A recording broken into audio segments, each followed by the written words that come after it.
السلام علیکم. تو شروع کرتے ہیں اپنا ناول. ان دونوں کے بیچ یہ دراڑ کب پڑی تھی رابعہ کو پتہ ہی نہیں چل سکا، اور پتہ چلا بھی تو اب جبکہ یہ دراڑ ایک محیب خلا میں تبدیل ہو چکی تھی. قریب کے کمرے سے اعجاز کی پھپھو اماں سے ہوتی بحث کی آواز اسے یہاں لاؤنج میں صاف سنائی دے رہی تھی. کچھ تو خدا کا خوف کرو، ایسا تو ہمارے ساتھ کچھ تو میں کسی نے نہیں کیا جیسا ظلم تم ڈھانے چلے ہو. کیوں خود کو گناہ گار کر رہے ہو؟ پھپھی اماں 2 گھنٹے سے پیار، غصہ، خوشامد، سارے حربے آزمانے کے بعد اعجاز کو گناہ و ثواب کے کٹہرے میں لا کر کھڑا کرنا چاہ رہی تھی، مگر وہ فیصلہ سنانے سے پہلے شاید ہر پہلو پر غور کر چکا تھا، اس لیے ان کی بات سے ذرا متاثر نہیں ہوا بلکہ اور بڑک اٹھا. گناہ کیسا؟ دوسری تیسری بلکہ چوتھی شادی کی بھی مذہب میں صاف صاف اجازت ہے. میں کون سا دنیا سے نرالا کام کرنے جا رہا ہوں؟ دوسری شادی تو کر رہا ہوں، اور وہ بھی چوری چھپے نہیں، آپ سب کو اطلاع دے کر ربیہ کی اجازت کے ساتھ. ربیہ کی اجازت کی آڑ نہ لو میاں، وہ غریب کر بھی کیا سکتی ہے؟ کون سا اس کے رکنے سے تم رک جاؤ گے؟ ان 2 ننھی جانوں نے اس کے ہاتھ نہ باندھ رکھے ہوتے تو کیوں وہ یہ آفت گلے میں ڈالتی؟ اپنا کماتی ہے، تم سے الگ ہو کر بھی زندگی گزار سکتی ہے.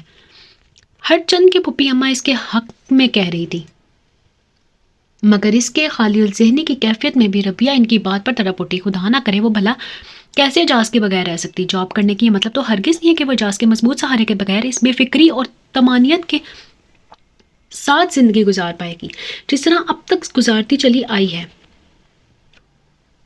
پاپا کیوں لڑے جا رہے ہیں ممی؟ اتنے شور میں کہیں نمرا نہ اٹھ جائے. خاموشی سے ٹی وی دیکھتے ہوئے 5 سالہ شامی نے سوئے ہوئے 2 سالہ بہن کے لیے فکر مندی کا اظہار کیا تو ربیہ نے سارے خیال جھٹکتے ہوئے خود کو سنبھالا. کچھ نہیں بیٹا، آؤ پر تمہارے کمرے میں چلیں، وہیں نمرا کو بھی سلا دیں گے. اس نے بیٹے کو پیار سے دیکھتے ہوئے کہا. ربیہ اور بچوں کی سرپرستی سے ہاتھ تو نہیں اٹھا رہا ہوں، اللہ کا شکر ہے کہ اتنا کما لیتا ہوں، آسانی سے 2 گھروں کا خرچ اٹھا سکتا ہوں، پھر آخر آپ کو کیا اعتراض ہے؟ اعجاز کے اپنے حق میں دیے جانے والے دلائل انسنی کرتے ہوئے سیڑھیوں کی طرح بڑھ گیا. صرف پیسہ ہی سب کچھ نہیں ہوتا، بچوں کو تمہاری ضرورت ہے بیٹا آخر کیوں عقل پر پتھر پڑ گئے ہیں؟ ایسا کیا ہے اس موئی نگار نے گھول کر پلا دیا ہے جو ایسی اچھی بیوی اور پیارے پیارے بچے؟ پھپھی اماں کی آواز نے سیڑھیوں پر چڑھتی ربیہ کا تعاقب کیا. وہ اس کے لیے یہ جنگ لڑی تھی جبکہ وہ خود پہلے ہی مرلے میں ہتھیار پھینک کر نہتے ہو گئی تھی. ابھی کل تک وہ خود کو دنیا کی کچھ قسمت عورتوں میں سے ایک جان کر شکر ادا کیا کرتی تھی. اعجاز کا ساتھ ان 2 بچوں کی موجودگی اسے اپنی گھر ہستی کے مضبوط اور محفوظ ہونے کا احساس دلا دی. پھر یہ نقب کہاں سے لگی؟ چور نے ایسی سین لگائی کہ اس کی سب سے قیمتی متاع نکل کر کسی اور کے پاس چلے گی. ربیہ نے شامی کے بالوں میں ہاتھ پھیرتے ہوئے اس کی نیند سے بند ہوتی آنکھوں کو دیکھا اور حیران ہوتے دل کے ساتھ سوچا. اعجاز سے اس کی شادی قطعی طور پر بزرگوں کی طے کرتا تھی. دونوں ایک دوسرے سے صرف تصویر کی حد تک واقف تھے. پھپھی اماں اپنی کسی ملنے والے کے توسط سے جا کر ربیہ کو دیکھ آئی تھی اور پھر اس کی ایسی گرویدہ ہوئی تھی کہ اس اپنے اکلوتے بھتیجے کی دلہن بنا کر ہی دم لیا. جب رشتے طے ہوا تو شروع میں اعجاز کا بڑا دل چاہتا تھا کہ وہ بھی 2 گھڑی کے لیے ربیہ سے ملے یا کم سے کم فون پر ہی باتیں کرے، مگر بدقسمتی سے ایسے کسی بھی ایڈونچر کے لیے کم سے کم ایک رازدار ضروری ہوتا ہے، اور یہاں اعجاز کے گھر میں ابو اور پھپھی اماں کے علاوہ کوئی فرد دستیاب نہیں تھا. اس کی والدہ کے انتقال کے بعد پھپھی اماں نے بہت محبت اور جانی فشانی سے اس کی پرورش کی تھی. ادھر ربیہ سے بڑے بھی 2 بھائی تھے اور بس کوئی چھوٹی سالی بھی نہیں تھی جسے کوئی بے تکلفی کا رشتہ قائم ہوتا. شادی سے پہلے کے رومانس کی ایکسائٹمنٹ پہ اعجاز نے صبر کر لیا. بات چیت طے پانے اور شادی ہو جانے کے درمیان صرف 3 ماہ کا وقفہ تھا جو پلک جھپکتے ہی گزر گیا. ربیہ اس کے گھر کیا آئی؟ اعجاز کے قدم زمین پر نہیں. اعجاز اپنی بےتابیوں کے قصے سے سناتا تھا جب وہ ربیہ کی ایک جھلک دیکھنے کے سو جتن کرتا تھا اور ناکام ہوتا تھا. ویسے یار بڑی خواہش تھی کہ شادی کسی رومانس کا نتیجہ ہو. اعجاز کی اس بات کو اس نے بارہا کہکے کے ساتھ اڑایا تھا. ہمارے معاشرے میں پسند کی شادی کا تناسب کتنا ہے؟ مسکرا کر کہتی. دیکھ لیں سبھی تقریباً والدین کی طے کردہ شادیوں کے نتیجے میں ہنسی خوشی زندگی گزار رہی ہیں. اعجاز بھی فوراً اس کے ساتھ اتفاق کر لیتا. شادی کی ابتدائی سال اس تیزی سے گزر کے کہ دونوں ہی حیران ہوتے تھے. اتنی جلدی اتنا وقت گزر گیا اور اب ماشاءاللہ ہماری فیملی بھی تکمیل ہو گئی ہے. شادی کی 4تھی سالگرہ سے صرف 2 دن پہلے نمرا کی اس دنیا میں آمد پر اعجاز نے بڑی محبت سے اس کا ہاتھ تھامتے ہوئے کہا تھا، اور اب جبکہ نمرا کی دوسری سالگرہ کے آنے میں صرف 1 ماہ اور 7 دن باقی تھے، اس نے بڑے اطمینان سے یہ اعلان کر دیا تھا کہ دوسری شادی کرنے جا رہا ہے. مہر نگار سے جسے اس کے آفس میں آئے بھی 4 ماہ ہوئے تھے. ویسے تو ربیہ اعجاز کے آفس بہت ہی کم جایا کرتی تھی، مگر پچھلے مہینے میں اتفاقاً 2 بار چکر لگ گیا. ایسے چونکا دینے والے رنگ ڈھنگ رکھنے والی لڑکی کو اپنے شوہر کے چیمبر میں بے تکلفی سے جمع دیکھ کر وہ کھٹکی ضرور، مگر اعجاز نے اس کے شک کو ٹھہرنے نہیں دیا. ڈارلنگ یہ مہر نگار ہے، ابھی کچھ عرصے پہلے ہی ہمارے آفس میں اپوائنٹ ہوئی ہے، بہت اچھی ورکر ہے. ایک غیر لڑکی کے سامنے اعجاز کا خود کو یوں لگاوٹ سے پکارنا بھی اسے اچھا نہیں لگا. آفس کے خطیب پروفیشنل ماحول میں ہر طرز تخاطب بلا کوئی تک بھی نہ تھا. وہ جھنجھلا گئی. دوسروں کے سامنے میاں بیوی کے چاہت بھرے مظاہرے سے ایسے بھی وہ بہت بور کرتے تھے۔ ملنے جلنے والوں میں کئی ایک جوڑوں کو برسر محفل ایک دوسرے کے لیے جان نثار الفاظ استعمال کرتے دیکھ کر وہ حیران ہوتے کہ آخر یہ لوگ دوسروں پر کیا ثابت کرنا چاہ رہے ہیں، یہی کہ ہماری ازدواجی زندگی بھرپور اور قابل رشک ہے۔ بہرحال جس سرسری انداز میں اعجاز نے مہر نگار کا تعارف کرایا تھا، اس نے ربیہ کو اس حد تک مطمئن کر دیا تھا کہ وہ 15-20 دن بعد اسے دوبارہ اعجاز کے چیمبر میں دیکھ کر کسی تشویش میں مبتلا نہ ہوئی۔ پھر یہ کوئی ایسی نوکھی بات بھی نہیں تھی، خاصا بڑا کاروبار تھا، اس حساب سے سٹاف بھی تھا، کئی لڑکیاں مختلف شعبوں میں کام کر رہی تھی۔ خود اعجاز کی پرسنل سیکرٹری راحت اپنے کام میں پرفیکٹ اور بڑی سلجھی ہوئی لڑکی تھی۔ پچھلے چند ہفتوں سے اعجاز کی حد سے بڑھتی ہوئی مصروفیت اسے ضرور پریشان کیے ہوئے تھی۔ رات کے وہ اس کی راہ دیکھنے پر تھکتی تو نہیں تھی، مگر اعجاز کی بے آرامی اس کی صحت کے بارے میں اس کی فکر بڑھا رہی تھی۔ ارے کچھ نہیں ہوتا مجھے، پھر جوانی میں محنت کریں گے تو بڑھاپے میں اس کا پھل کھائیں گے۔ وہ اس کی تشویش کو مذاق میں اڑاتا اور بھی اچھی بیویوں کی طرح مسکرا کر خاموش ہو جاتی۔ کس بات کے پیچھے پڑنا اس نے سیکھا ہی نہ تھا۔ اپنے گھر، بچوں اور اپنے جاب کے ساتھ وہ بے حد مطمئن تھی۔ شہر کے ایک اچھے انگلش میڈیم اسکول میں وہ شادی سے پہلے سے پڑھا رہی تھی۔ اپنے اس کام سے ربیہ کو اتنا لگاؤ تھا کہ شادی کے بعد بچوں کی مصروفیت میں اس نے کچھ عرصے کے لیے جاب چھوڑی ضرور تھی، لیکن ذرا سیٹ ہوتے ہی دوبارہ جوائن کر لی تھی۔ چند گھنٹوں کی بات ہوتی تھی، اس کا شو بھی پورا ہو رہا تھا اور بچوں کی چند گھنٹے کی دیکھ بھال پھوپھی اماں بخوبی کر لیتی تھی۔ شامی تو خیر اب اسکول میں ہوتا تھا۔ ربیہ میری بات سمجھنے کی کوشش کرنا، مجھے تم سے قطعی کوئی شکایت نہیں ہے۔ کل رات سونے سے پہلے جب اعجاز نے جملہ کہا تو بالوں میں برش کرتی ربیہ کا ہاتھ وہیں رک گیا۔ اعجاز کے لہجے میں کچھ ایسا غیر معمولی پن تھا کہ اس کا دل بہت زور سے دھڑکا۔ مجھے معلوم ہے کہ تمہیں اس سے رنج پہنچے گا، مگر میں... وہ اس کے پیچھے ہی کھڑا تھا۔ ربیہ بغیر گردن موڑے اسے آئینے میں دیکھ رہی تھی۔ اسے یوں ٹکٹکی باندھے اپنی طرف دیکھتا پا کر وہ نظریں چرا گیا۔ میں مہر نگار سے محبت کرنے لگا ہوں، پتہ نہیں کیسے ایسا ہو گیا۔ بہرحال میں اب اس سے شادی کر رہا ہوں۔ ایک گہرے سانس کے ساتھ ربیہ کا رکا ہوا ہاتھ گود میں گر پڑا۔ اسے اپنے آپ پر حیرت ہو رہی تھی کہ کس آرام سے اس نے یہ غیر متوقع خبر سن لی، نہ روئی نہ چلائی اور نہ ہی پچھلی رفاقتوں کے وقت وعدے سے یاد دلائے۔ بس سوالیہ نگاہوں سے اعجاز کی پشت کو دیکھتی رہی، مگر اب وہ مہر نگار سے محبت کرنے لگا ہے تو اس سے پہلے ان 7 سالوں میں یہ دعویٰ وہ بارہا اس سے بھی کر چکا ہے۔ ربیہ کی غیر معمولی خاموشی سے وہ بکلا سا گیا تھا۔ دیکھو تمہارے لیے ایسا کوئی خاص فرق نہیں پڑے گا، تم اور بچے یہاں آرام سے رہو گے، اسے تو ہمیں الگ گھر میں رکھوں گا۔ ربیہ کے اب بھی کوئی جواب نہ دینے پر وہ نزدیک آ کر نرمی سے اس کے شانے کو چھوتے ہوئے بولا، کچھ تو کہو، اپنی اتنے خاموش کیوں ہو گئی ہو؟ میں اپنی ذمہ داریاں پوری کروں گا، یقین کرو تم لوگوں کی لائف میں کوئی ڈسٹربنس نہیں آئے گی۔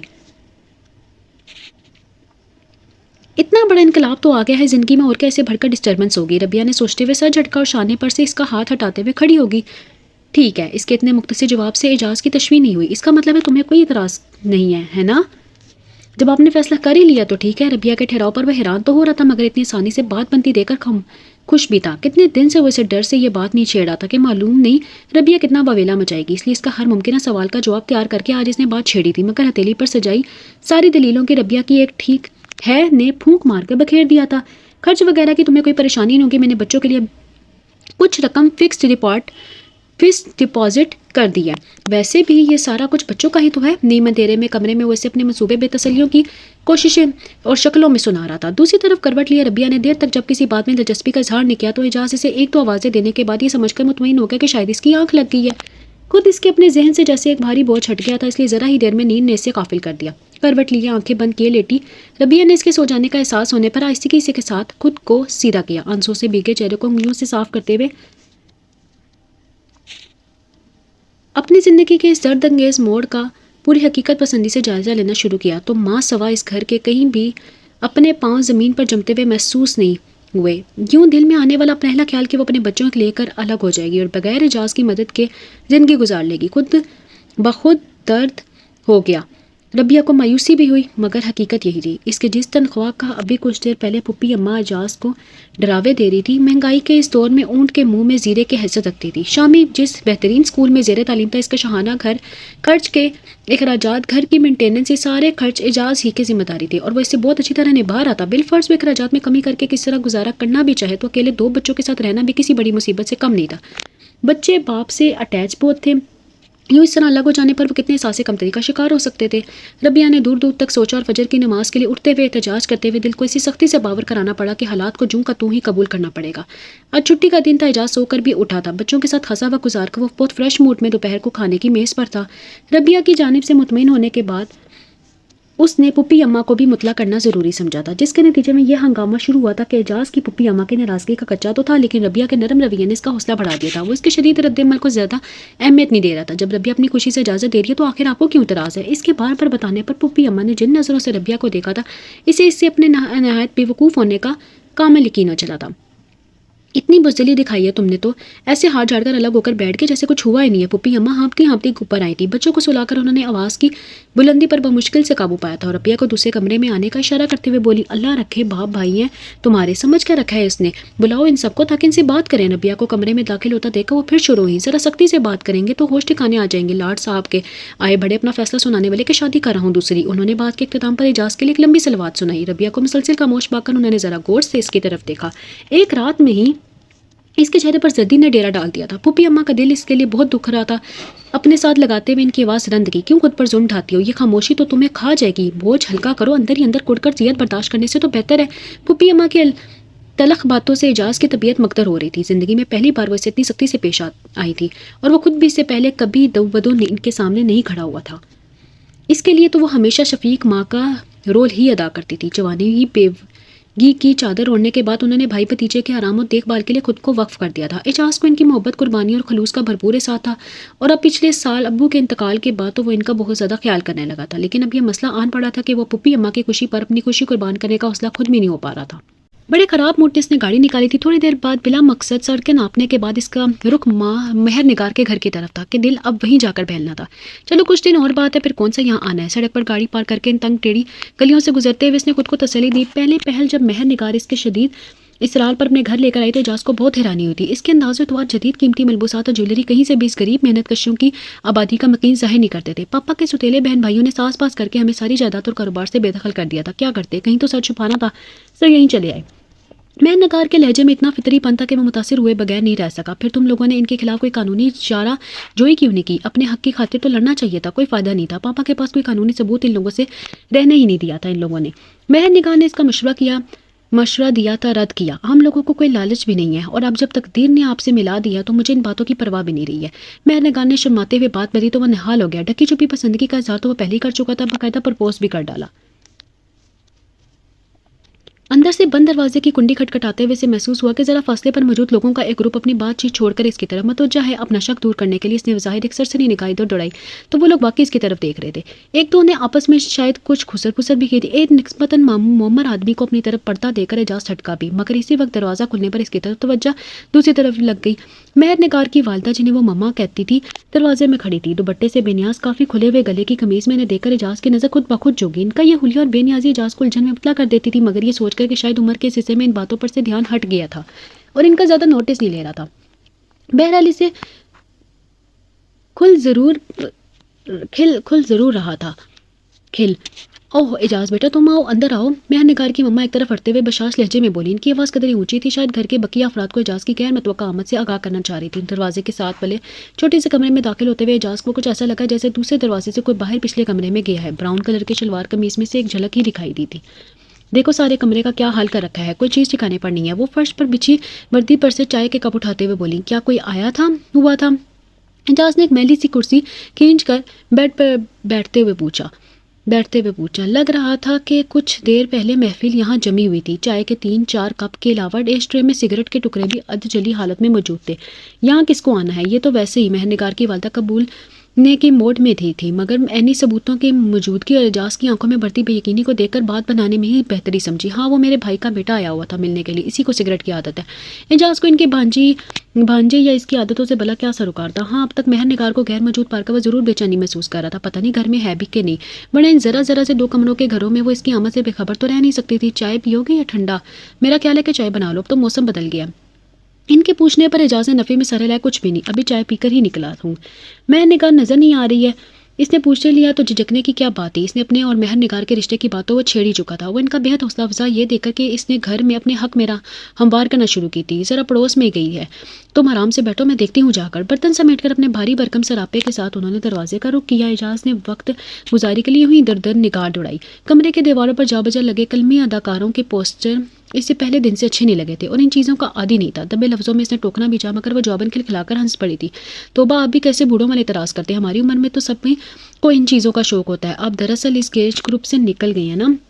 اپنے اور اس کے بیچ عمر کے تفاوت کو مہر نگار کے جتانے پر اعجاز کچھ اس قدر جھیپ گیا تھا کہ وہ کسی شوق پر اعتراض نہیں کرتا تھا. اپنے 7 سالہ ازدواجی زندگی اور 2 بچوں کی موجودگی میں وہ خود کو مہر نگار کے مقابلے میں پہلے ہی تھوڑا سا آؤٹ آف ڈیٹ محسوس کرتا تھا.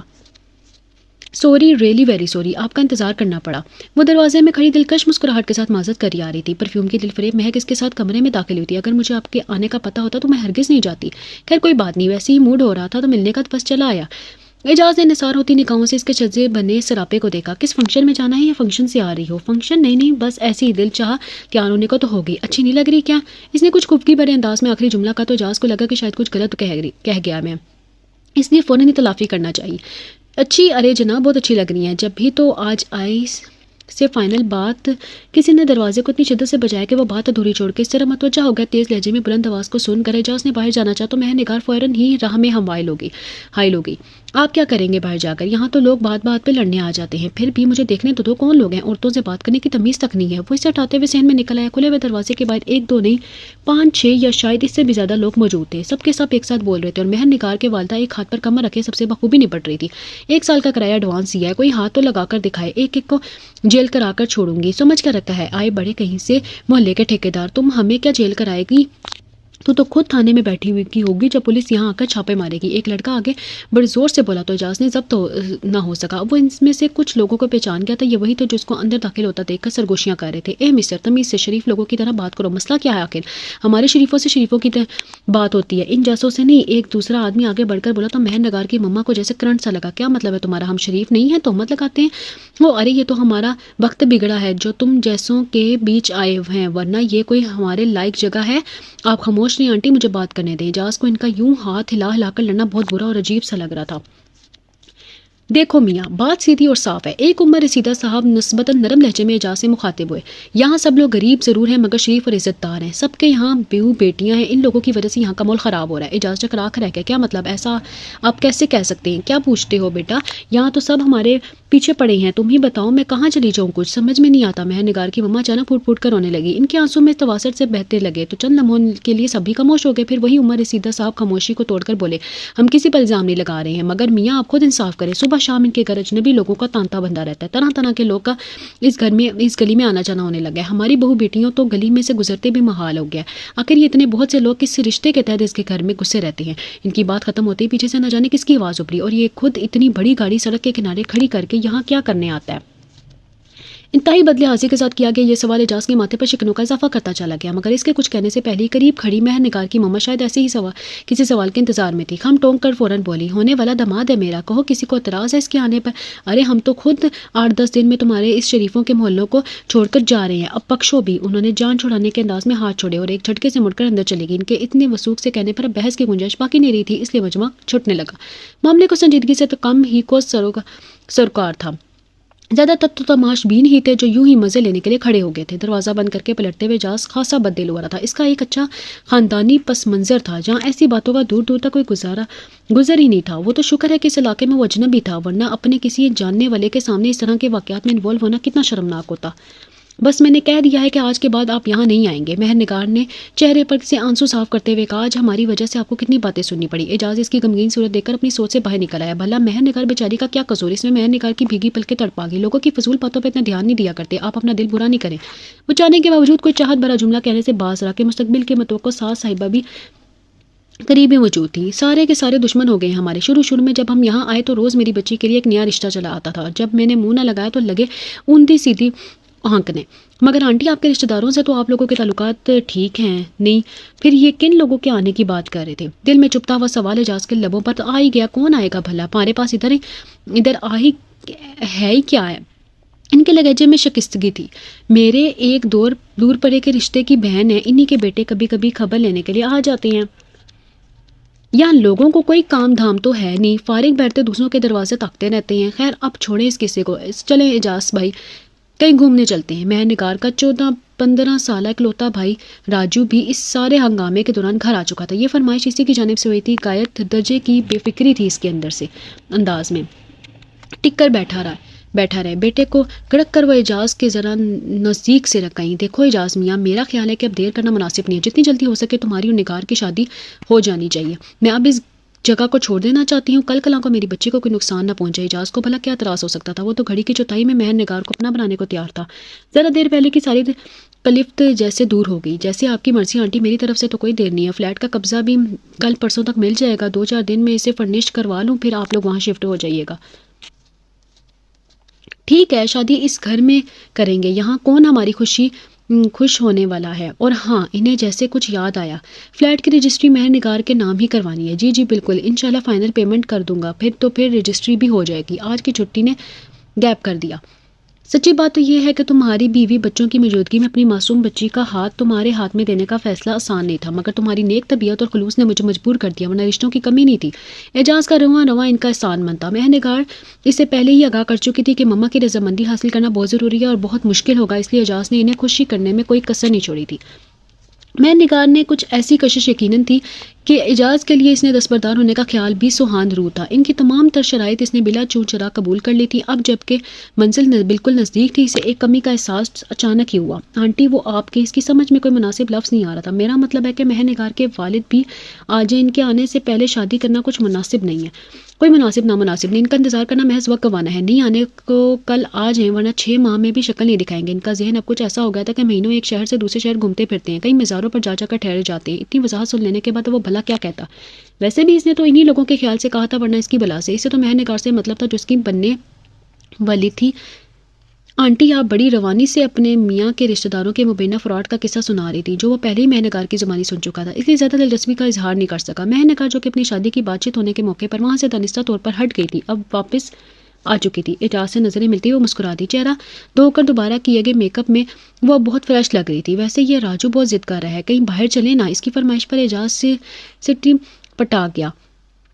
مہر نگار کو باہر لے جاتا تو اعجاز کی عین خوشی ہوتی تھی، مگر اس کی والدہ اور بھائی پبلک پلیسز پر خاصے ناقابل برداشت ہونے لگتے تھے۔ ارد گرد کے لوگ اپنی تفریح بھول کر ان کی حرکات سے ہی مزہ لینا شروع کر دیتے۔ اعجاز کا سارا وقت کوفت میں گزرتا، پھر یہ ٹینشن الگ کہ کوئی جاننے والا مل گیا تو کہہ کر کیا تعارف کروائے گا، مگر مہر نگار اپنے بھائی اور ماما دونوں کے بغیر رہ نہیں سکتی تھی، اور اعجاز مہر نگار کے بغیر۔ چلو کچھ دن کی اور بات ہے، شادی کے بعد اچھی طرح سمجھا دوں گا کہ ہم دونوں کے بیچ یہ راجو اور ماما کی انٹری ہر وقت نہیں چلے گی۔ گاڑی کو کلفٹن کی طرف لے جاتے سڑک پر بھگاتے ہوئے اس نے سوچا، آئے چلے نا آپ بھی، آپ تو انجوائے کرتے ہی نہیں ہیں۔ میں نگار نے اسے جھولوں کی طرف کھینچتے ہوئے کہا تو وہ انکار نہیں کر سکا۔ اسے خدشہ زیادہ دیر سنجیدہ رہنے نہیں دیتا تھا کہ کہیں مہر نگار اسے بور یا ڈل نہ سمجھ لے۔ وہ بہت سی باتیں اپنی مرضی کے خلاف کرنے کا عادی ہوتا جا رہا تھا۔ بچوں کا ایک گروپ بہت شور مچاتا ہوا قریب سے گزرا تو اسے ایک دم ہی بہت شدت سے اپنے بچے یاد آئے۔ یہ دن تو ان کے لیے وقف ہوتا تھا۔ آج دوپہر کے کھانے سے پہلے شامی نے اسے اپنی کتنی فرمائش نوٹ کرائی تھی، جو آج شام اس نے پوری کرنے کا وعدہ بھی کیا تھا۔ اعجاز کو تعصب نے آ گھیرا۔ رک کیوں گے، آئیے نا۔ ذرا فاصلے پر اسے مہر نگار نے آواز دی تو وہ زبردستی کی مسکراہٹ لیے آگے بڑھ گیا۔ بہت سارا ہلا گلا کھانا پینا بھی اسی ہلکی سی چبھن کو دور نہ کر سکا جو اعجاز کو شامی کے انتظار کو محسوس کر کے ہو رہی تھی۔ اپنی لاکھ کوشش کے باوجود وہ ان لوگوں کو وہاں سے جلد واپس لانے میں کامیاب نہیں ہو سکا۔ رات کے اپنے بیڈ روم میں جاتے ہوئے اس نے شامی کے کمرے کی طرف دیکھا۔ لائٹ بند تھی اور پھپھی اماں کے پاس سویا کرتا تھا۔ بچوں کے لیے اگلے دن سارے کسر نکالنے کا سوچ کر اس نے بھی دل کو تسلی دی۔ ربیہ منع کرتی رہے گی، مگر پھپھی اماں نے اگلے دن اعجاز کے آفس جاتے ہی ربیہ کے والدین اور بڑے بھائی کو کھٹک آنے کے لیے اس کے گھر فون کر ڈالا۔ ان کی یہ اچانک طلبی اتنی سنجیدہ نیت کی تھی کہ وہ لوگ ذرا دیر میں ہی چلے آئے تھے۔ بڑے بھیا کو تو آفس سے 2 گھنٹے کی چھٹی بھی لینی پڑ گئی تھی۔ جو بات تھی میں نے آپ سب کے سامنے رکھ دی، مجھے تو اس نالائق نے آپ لوگوں کا سامنا کرنے کے قابل بھی نہیں چھوڑا ہے۔ جتنا چاہیں برا بھلا کہہ لیں، حق بنتا ہے۔ پھپھی اماں ساری کتھا سن لینے کے بعد پھر رونے لگی۔ ربیہ انہیں کل سے اس طرح بار بار اپنی آنکھیں خشک کرتے دیکھ رہی تھی، اس کے ان کے دکھ کا احساس تھا۔ وہ ربیہ سے حقیقتاً بیٹیوں جیسی محبت کرتی تھی۔ انہیں روتا دیکھ کر ربیہ کی امی جو صورتحال واضح ہونے کے بعد پہلے سے ہی آنسو بہانا شروع کر چکی تھی، ان کے آنسو میں بھی شدت آ گئی۔ بس کرے ممی، ایسی کون سی قیامت آ گئی ہے؟ بڑے بھیا کا چہرہ سرخ ہو رہا تھا، وہ شروع سے ہی گرم مزاج تھے۔ کوئی شکایت نہیں، کرے اعجاز دوسری شادی، لیکن پھپھی اماں اب ربیہ اس گھر میں نہیں رہے گی۔ چلو ربیہ اپنا سامان پیک کرو۔ ان کے فیصلہ سنانے پر پھپھی اماں تو اپنا رونا دھونا بھول کر ان کی شکل دیکھنے ہی لگی۔ ربیہ بھی پریشان ہوگی، مگر بڑھیا بھیا میں کس طرح جا سکتی ہوں؟ کیوں نہیں جا سکتی؟ جب تمہارا میاں اپنے الگ دنیا بسانے چلا ہے تو تمہارا یہاں رہنے کا کیا جواز بنتا ہے؟ صرف اس چھت کا آسرا اور 2 وقت کا کھانا، وہ پوری طرح تیش میں آ چکے تھے۔ ہم لوگ مر تو نہیں گئے جو تمہیں یہاں پڑا رہنے دیں۔ بیٹے کا یوں تیش میں آ جانا ربیہ کی امی کے لیے اس وقت بہت تقویت کا سبب بنا۔ آنسو صاف کر کے وہ بھی کہنے لگی کہ ربیہ کا اب یہاں رہنا کسی طور پر ٹھیک نہیں ہے۔ پھوپھی اماں کے لیے صورتحال قطعی غیر متوقع تھی. وہ تو سمجھ رہی تھی کہ ان لوگوں کے ذریعے اعجاز پر دباؤ ڈال سکیں گی تاکہ وہ دوسری شادی سے باز رہ سکے. ربیہ اور بچوں سے جدائی نہیں کسی صورت میں منظور نہیں تھی. امداد اپنی گاؤں سے ربیہ کے والد سے مخاطب ہوئی جو ابھی تک کچھ نہیں بولے تھے. آپ ہی کوئی راہ نکالیں بھائی صاحب, ربیہ کو خدا نخواستہ یہاں سے جانے کی کیا ضرورت ہے؟ خیر سے یہ ان کا اپنا گھر ہے, پھر بچوں کے ساتھ ہے. اس گھر میں تو اعجاز قیامت تک کسی دوسری عورت کو لانے کی ہمت نہیں کر سکتا. چھوڑے پھوپھی اماں, جو آدمی بڑے بھیا کے لیے اب ہر دلیل بیکار تھی. مگر ابا کے ہاتھ سے اشارہ کرنے پر بات ادھوری چھوڑ کر خاموش ہو گئے. خاموش رہو رضوان. ابا اتنا کہہ کر پھوپھی اماں کی طرف متوجہ ہو گیا. آپ کے جذبات اچھی طرح سمجھ سکتا ہوں بہن, مگر ان حالات میں ہم کر بھی کہہ سکتے ہیں. اعجاز خود مختار ہے, صاحب حیثیت ہے. جب اس نے ٹھان ہی لیا تو اس نے منمانی کرنے سے کوئی بھی نہیں روک سکتا. ہاں,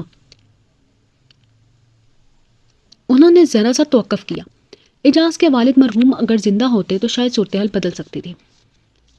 بڑے بھائی کا ذکر آتے ہی پھوپھی اماں پھر سے ابدیدہ ہو گئی. ان کے انتقال کا تو ابھی سال ہی ہوا تھا. پچھلے مہینے ان کی پہلی برسی گزری تھی. بھیا کے سامنے تو یہ نوبت ہی نہیں آتی تھی. دم مارنے کی ہمت نہیں تھی اعجاز میں. وہ ٹھیک ہی کہہ رہے تھے کہ اعجاز کے والد بڑے باصول اور جاہو جلال والی شخصیت تھے. محاورہ ہی نہیں, حقیقتاً انہوں نے اعجاز پر شیر کی نگاہ رکھنے کا گر آزمایا تھا. بہرحال بیٹی, اب تم بتاؤ تم کیا چاہتی ہو؟ سوچ سمجھ کر فیصلہ کرو, میں تمہیں کسی بات کے لیے مجبور نہیں کرتا. ابا نے بحث سمیٹتے ہوئے ربیہ کی ہمت باندھی تو اس نے موقع غنیمت جان کر بڑے بھیا سے نظریں چراتے ہوئے کہہ دیا, ابا میں یہیں رکوں گی. میں نے سوچ لیا اچھی طرح. یہ 1-2 دن کی تو بات نہیں ہے, ساری زندگی کا سوال ہے. پھر میرے بچے ہیں, وہ کس طرح سے؟ تیزی سے بہتے ہوئے آنسوں سے اس نے اپنی بات مکمل کرنے نہیں دی. وہ دونوں ہاتھوں سے منہ ڈھک کر سسک پڑی. ابا کے شفیق ہاتھوں کو سر پر محسوس کر کے اس کے آنسو شدت سے بہنے لگے. تمہارے بچے کیا ہمارے کچھ نہیں لگتے؟ ہم بہت اچھی طرح انہیں پال کر دکھا سکتے ہیں اعجاز کو. اس کے آنسوں نے بڑے بھیا کے لہجے کو نسبتاً نرم کر دیا تھا, مگر وہ اپنے بات سے پیچھے ہٹنے کے لیے تیار نہیں تھے. اس وقت اس گھر پر تمہارا بھی اتنا ہی حق ہے جتنا میرا یا فیضان کا. ابا نے سوچ میں ڈوبی ہوئی نگاہ ربیہ پر ڈالی. وہ بیٹی جو اپنے تینوں اولادوں میں ان کے دل کی سب سے زیادہ قریب تھی, چاہنے کے باوجود وہ اس کے دکھ میں ذرا سی کمی بھی نہیں کر سکے تھے. انہوں نے خود کو بہت بے بس محسوس کیا. ربیہ بیٹا, ہمت سے کام لو. تمہاری زندگی کا یہ موڈ بہت کٹھن ہے. محض تسلی کے الفاظ اس کے مداوع نہیں کر سکتے تھے, مگر انشاءاللہ وقت کے ساتھ تم بہت سے مسائل پر قابو پالو گی. ان کے الفاظ سے ربیہ کو بڑی ڈھارس ہو رہی تھی. خود کو کبھی اکیلا مت تصور کرنا. تم جو بھی قدم اٹھاؤ گی ہم سب کو بہت نزدیک پاؤ گی. بڑے بھیا کو ربیہ کے فیصلے سے اختلاف تھا, مگر اس کے دکھ کا بھی بخوبی احساس تھا. اس لیے بمشکل خود کو قابو کیے بیٹھے تھے, ورنہ اعجاز کی دوسری شادی کے فیصلے کے بعد انہیں ربیہ اور بچوں کا رہنا سراسر اپنی توہین سے محسوس ہو رہا تھا. تھوڑی دیر بعد وہ لوگ جانے کے لیے اٹھ کھڑے ہوئے. پھوپھی اماں نے بھی کہا کہ دوپہر کے کھانے کے بعد چلے جائیں, مگر صورتحال کے بعد بھوک پیاس کا کوئی سوال ہی نہیں تھا. وہ بیچاری بھی شرمندگی کی وجہ سے زیادہ اصرار نہیں کر پائی. ربیہ نے سختی سے منع کر دیا تھا کہ ابا یا بڑے بھیا میں سے کوئی اعجاز سے بات نہ کرے. اس کو اعجاز کے فیصلے کی مضبوطی کا پورا احساس تھا. نہیں چاہتی تھی کہ ابا کچھ کہہ کر اپنی بات کھوئیں, اور بڑے بھیا عقل سے زیادہ جذبات کو زبان میں بات کرتے تھے, سو وہ انہیں کسی طور پر اعجاز کے منہ لگنے نہیں دینا چاہتی تھی. ان 7 سالوں کے خوشگوار بھرم کو وہ قائم رکھنا چاہتی تھی. فیضان بھائی یہاں موجود ہی نہیں تھے, اپنے بیوی بچوں کے ساتھ انگلینڈ میں ہوتے تھے. شکر ہے اس گلیز جگہ سے تو نجات ملی, ہمیں تو عاجز آ گئی تھی. میں نگار کی والدہ 3 bed room, drawing, T V, lounge والے لگژری فلیٹ میں آ کر بہت خوش تھی. کونے کونے میں سجا بہترین فرنیچر مہر نگار نے خود پسند کیا. کچن اور ڈرائنگ روم کے کیبنٹ میں رکھی ہوئی اوون, فریج اور Italian crockery, T V, lounge اور ڈرائنگ روم میں لٹکے ہوئے بیش قیمت فانوس اور جا بجا سجے کرسٹل کے قیمتی شو پیسز کے علاوہ بھی بہت کچھ. وہ ابھی تک کے خواب کی عالم میں تھی. ان کی تو دنیا ہی بدل چکی تھی. زمین آسمان کا فرق آ گیا تھا.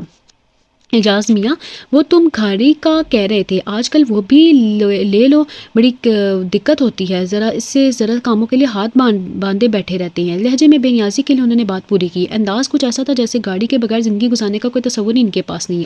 جی آنٹی, اب ذرا یہاں سے فرصت ہوئی ہے تو دیکھوں گا. اب تک تو یہاں کی سٹنگ میں ہی لگے تھے. دیکھو گاڑی نہیں لینا, سیکنڈ ہینڈ کو لے کر تو روز ورک شاپ کے چکر لگانے پڑتے ہیں.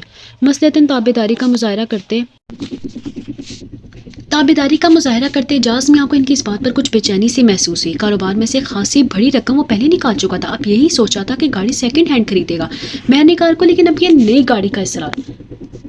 ایسا میں نے کیا کہہ دیا جو یوں سوچ میں پڑ گئے تم؟ وہ اڑتی چڑیا پر گننے والوں میں سے تھیں. اعجاز کے چہرے پر ابھرتی فکر کی تحریر کیسے ان سے چھپ رہ سکتی تھی؟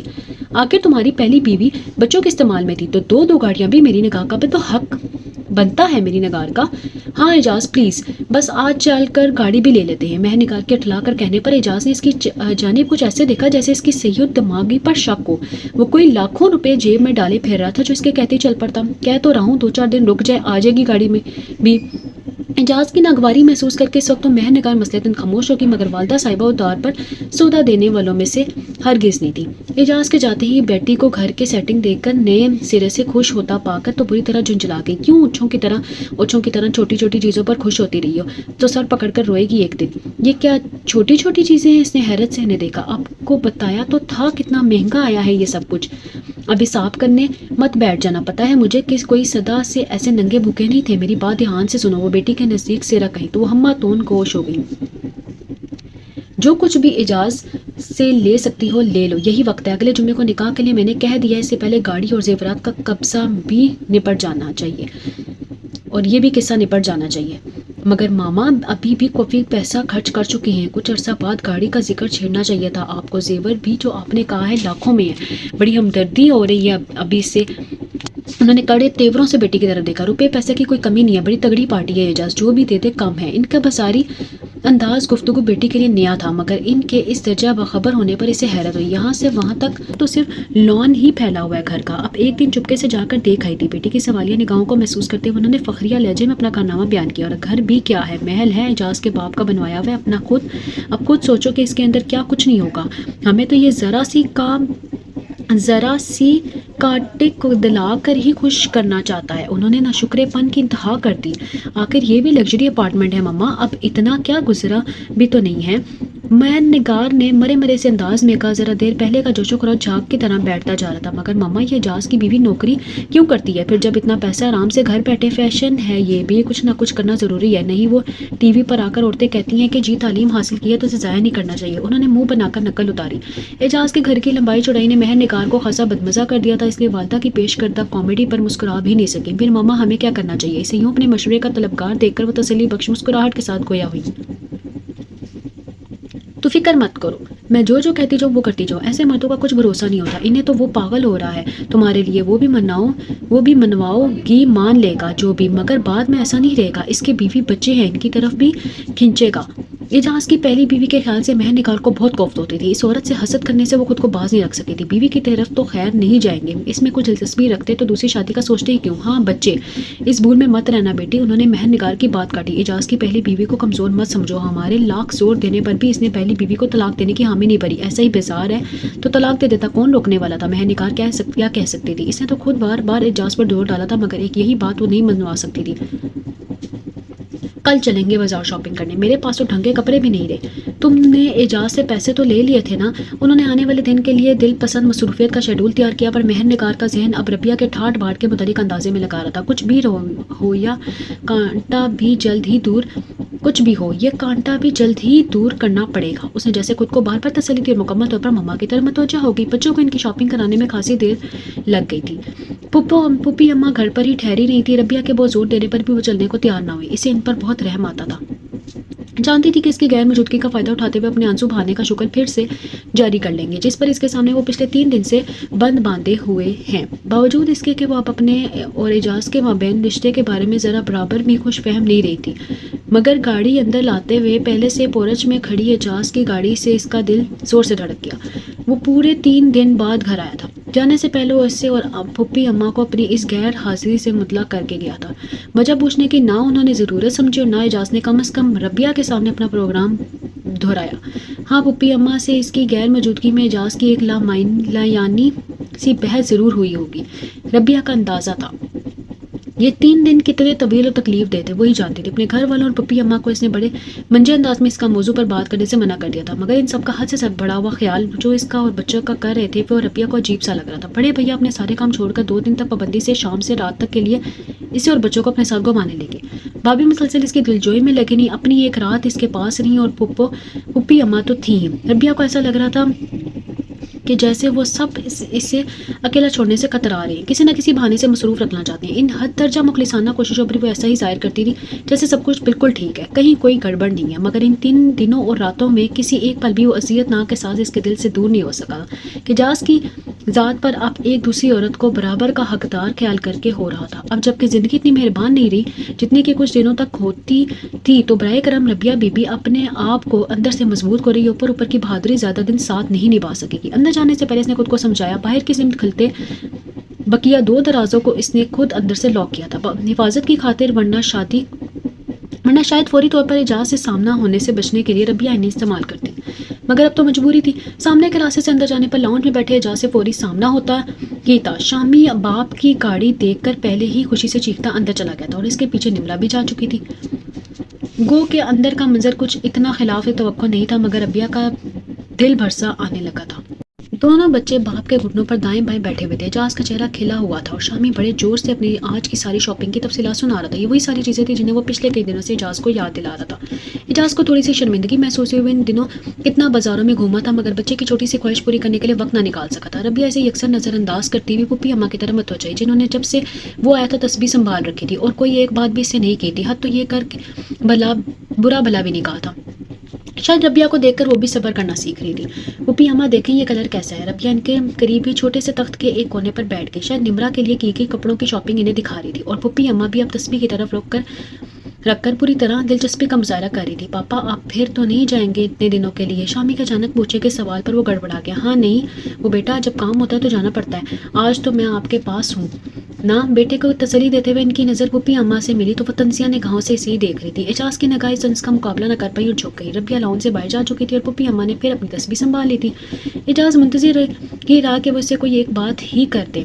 چند گھنٹے آفس میں جب وہ گزار کر آتا تھا تو پھپھی اماں کو جب تک چین نہیں آتا تھا جب تک وہ اسے سارے دن میں ہوئی چھوٹی سے چھوٹی بات بھی سنا نہیں دیتی تھی، اور کہاں اب وہ 3 دن گھر سے باہر آتا مگر ان کے پاس اسے سنانے یا سننے سے کوئی ایک بات بھی نہیں تھی۔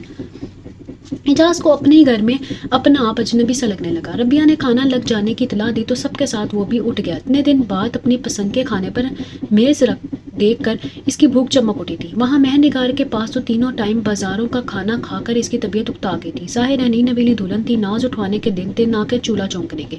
وہ کہ ربیہ کے پاس ایک عورت کھانا پکانے کے لیے تھی مگر اسے خود بھی کوکنگ کا بے حد شوق تھا۔ اکثر رات میں 3-4 چیزیں پکا کر فریز کر دیتی تھی۔ اس کے ہاتھ میں لذت بھی بہت تھی۔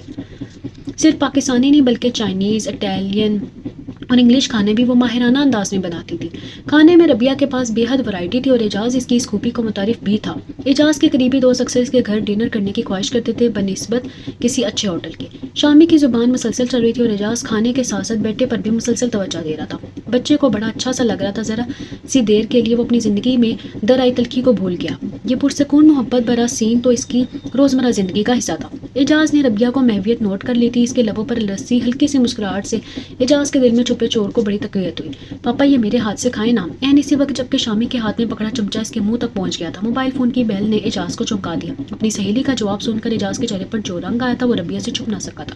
ڈائننگ چیئر گھسکا کر اٹھتے ہوئے اعجاز نے اپنی آواز بات کرتے کرتے خاصی نیچی کر لی تھی۔ شامی کے ایک اور چمچہ کے اصرار پر اسے اشارے سے رکنے کے لیے کہتا قطرے فاصلے پر چلا گیا۔ ربیہ کے لیے اس کا احساس کا بار بار پیدا ہونا بہت تکلیف دہ ہو رہا تھا۔ اس کی زندگی اب صرف اس کی نہیں رہ گئی تھی مگر حقیقت یہی تھی کہ کوئی اور اب پورے استحقاق اور قطرے برتری کے ساتھ اس کی زندگی کا حقدار بن چکا تھا۔ اعجاز کے بہت چاہنے کے باوجود بھی مہر نگار جلد فون بند کرنے پر آمادہ نہیں ہو سکی۔ وہ اسے مس کر رہی تھی، اپنے بیوی بچوں میں گر کر اعجاز کے اسے بھول جانے کے خدشے کا اظہار کرتی رہی۔ بہت ساری یقین دہانی اور تلافیوں کے وعدے کے بعد جب وہ ٹیبل کی طرف آیا تو وہاں کوئی بھی نہیں تھا۔ اس کے کھانا ختم کرنے کے خیال سے صرف شرافت موجود تھا۔ کھانا گرم کروں صاحب؟ نہیں بس اٹھا لو اور مجھے ایک کپ چائے دے دینا 15-20 منٹ بعد۔ اس کے انکار کرتے ہی شرافت نے پھرتی سے برتن سمیٹنا شروع کر دیا۔ وہ بیچارہ اس کے انتظار میں اب تک خواہ مخواہ ہی اٹکا ہوا تھا۔ یہ سب لوگ کہاں چلے گئے؟ اپنے استفسار پر شرافت کا جواب سن کر وہ تھوڑا سا شرمندہ بھی ہوا۔ بچوں کے سونے کا وقت ہو گیا نا صاحب، اوپر لے گئی ہیں باجی۔ وہ ربیہ کو شروع دن سے باجی کہا کرتا تھا۔ حد ہو گئی ہے، یعنی اب وہ اپنے بچوں کا شیڈول تک بھولتا جا رہا تھا۔ اعجاز نے گھڑی دیکھتے ہوئے اوپر جاتی سیڑھیوں کا رخ کیا۔ گھڑی کی سوئیاں 9:45 کے قریب وقت بتا رہی تھی۔ لاؤنج کے ایک کونے سے گھوم کر اوپر جاتی سیڑھیوں کو طے کر کے وہ اوپر آ گیا۔ پھپھی اماں کے کمرے کی مین لائٹ بند ہو چکی تھی، زیرو کے بلب کی ہلکی روشنی پھیلی ہوئی تھی۔ وہ اندھیرے کمرے میں نہیں سوتی تھی۔ اعجاز نے ایک ٹھنڈی سانس لی. ابھی کھانے کی میز پر شامی نے اسے اپنی پینٹنگ سکھانے کے لیے کہا تھا جو بقول اس کی بہت ہی زبردست بنی تھی. وہ بہت ایکسائٹیڈ ہو رہا تھا، اس لیے اعجاز کو جلدی جلدی اپنے ہاتھ سے کھلانا چاہ رہا تھا، مگر وہ اس کی معصوم سی خوشی بھی پوری نہیں کر سکا. وہ یقیناً سو چکا ہوگا صبح اسے اسکول جانا تھا. دھیرے سے کمرے کے دروازے پر دباؤ ڈالتے ہوئے اندر داخل ہو گیا. شامی بے خبر سو رہا تھا. اعجاز نے اس کے پاس دھیرے سے بیٹھتے ہوئے محبت سے پیشانی پر بکھرے بال سمیٹے. شامی اور نمرا دونوں سے اسے واحدانہ محبت، ان کی چھوٹی سے چھوٹی خواہشوں کو بھی وہ بہت اہمیت دیتا تھا. آفس سے آنے کے بعد بیشتر وقت ان کے دونوں کے لیے ہوتا تھا. اعجاز نے جھک کر شامی کی پیشانی پر پیار کیا. ایک نظر سوئی ہوئی پھپھی اماں پر ڈال کر وہ باہر آ گیا. پھپھی اماں سوئی نہیں تھی. اعجاز نے بھرپور ناراضگی کا اظہار وہ مسلسل خاموش رہ کر کر رہی تھی. اس وقت بھی اس بچے کو پیار کرتا دیکھ کر انہوں نے اپنی گیلی ہوتی آنکھوں کو چپکے سے صاف کیا تھا. اپنے کمرے میں داخل ہونے سے پہلے اعجاز کو عجیب سی ہچکچاہٹ نے آن گھیرا تھا. شادی سے پہلے بھی اور شادی کے بعد بھی وہ ہر دفعہ ہی بے جھجک اپنے کمرے میں آیا اور گیا تھا. ذہن کے کسی کونے میں بھی یہ خیال نہیں آیا تھا کہ کبھی اس چوکھٹ کو پار کر کے اندر جانا ایک سوچ طلب صورتحال پیدا کر دے گی. بڑی ہمت کے ساتھ پردہ ہٹا کر اندر آیا تو اسے ایک جھٹکا سا لگا. صاف ستھری بے شکن چادر کے ساتھ بیڈ بالکل خالی تھا. ربیہ اور نمرا کہیں نہیں تھی. اعجاز نے بے وقوفوں کی طرح ادھر ادھر دیکھا. کہاں چلی گئی وہ دونوں؟ خود سے الجھتا ہوا کمرے سے باہر نکل آیا. نیچے سے تو وہ اوپر ہی آئی تھی. شرافت نے اسے بتا ہی دیا تھا. چند لمحے سوچنے کے بعد اسے پھوپھی اماں سے پوچھنے کے علاوہ کوئی اور چارہ دکھائی نہیں دیا. دبے لہجے میں اس کے پکارنے پر وہ کچھ اس طرح ظاہر کرنے لگی جیسے بڑی گہری نیند سے جاگی ہو. تم کیوں؟ خیر تو ہے؟ انہوں نے تھوڑی سی حیرت اظہار کرتے ہوئے رکھائی سے پوچھا. وہ پھوپھی اماں ربیہ کہاں ہے؟ کمرے میں تو نہیں ہے. آہستہ بولو، بچے اٹھ جائیں گے. ان کے لہجے کی سرد مہری برقرار تھی. کام کیا ہے تمہیں اس وقت ربیہ سے؟ ان کے سوال کرنے پر اعجاز چڑ سا گیا تھا. یعنی اب وہ اپنی بیوی کے متعلق پوچھنے کے لیے کسی وجہ کا سہارا ڈھونڈے گا. کہاں گئی ہے وہ آخر؟ وہ نمرا بھی نہیں ہے. ان کے سوال کو نظر انداز کرتے ہوئے اس نے اپنی بات دہرائی. کہاں جائے گی؟ بچی کو سلا رہی ہوگی. ان کے جواب دینے پر کشمکش کے عالم میں کھڑا تھا. مگر کمرے میں تو اس کمرے میں وہ اب نہیں ہوتی ہے. اعجاز کی بات کاٹ کر انہوں نے جتاتے والے انداز میں بتایا تھا. سامنے والے کمرے میں سونے لگی. وہ بات پوری کر کے کروٹ بدل کر لیٹ گئی. کمال ہے، اس سے پہلے کیوں نہیں خیال آیا کہ وہ کسی دوسرے کمرے میں بھی ہو سکتی ہے؟ آخر کوئی یہی 2 بیڈ روم تو گھر میں نہیں تھے. سامنے بائیں ہاتھ والے بیڈ روم کو دیکھتے ہوئے اعجاز کو اپنی بے وقوفی کا احساس ہوا. کمرے میں اندھیرا تھا. ربیہ کو اتنی جلدی سونے کی عادت نہیں تھی.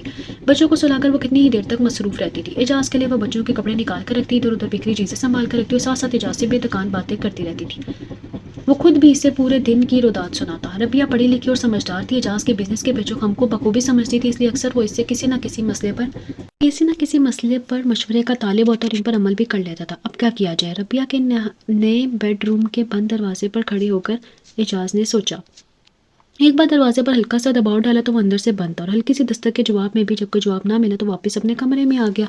خالی کمرہ بہت عجیب سا لگ رہا تھا. اس نے وقت گزارے کے لیے ٹی وی آن کیا مگر جلدی اکتا گیا. ربیہ کا یوں خود کو الگ تھلگ کر لینا سے عجیب سا لگ رہا تھا. 3 دن جو وہاں گزرے تھے مہر نگار کے ساتھ، ان میں تو ربیہ کا خیال بھولے بھٹکے ایک آدھ بار ہی آیا تھا، مگر یہاں اس گھر میں وہ شاید اس کی موجودگی کا عادی ہو چکا تھا. تھوڑی دیر یوں ہی کروٹیں بدلتے ہوئے اسے احساس ہوا کہ آج وہ کچھ زیادہ ہی کچی ہو رہا ہے. ربیہ کے معاملے میں ورنہ بیڈ روم تو اس نے اب تبدیل کیا ہے. اعجاز کو تو وہ پچھلے چند ہفتوں سے مسلسل نظر انداز کر رہی تھی. ابھی تک تو مہر نگار کو پانے کی دھن میں اسے نہ فرصت تھی نہ ضرورت کہ کسی اور طرف توجہ دیتا، مگر اب جبکہ خاصے کڑے مراحل طے کر لینے کے بعد وہ مہر نگار کو حاصل کر چکا تھا تو ربیہ کے رویے میں چپی چبھن محسوس ہونے لگی تھی. رات کو دیر تک جاگنے کا نتیجہ تھا کہ صبح دیر سے آنکھ کھلنے کے بعد جب تک وہ فریش ہو کر نیچے آیا ربیہ شامی کو لے کر اسکول جا چکی تھی. پھوپھی اماں ملازمین کو ہدایتیں جاری کر رہی تھی. جتنی دیر میں وہ کھیلتی ہوئی نمرا کو پیار کر کے ٹیبل تک آیا. اس کا ناشتہ لگ چکا تھا.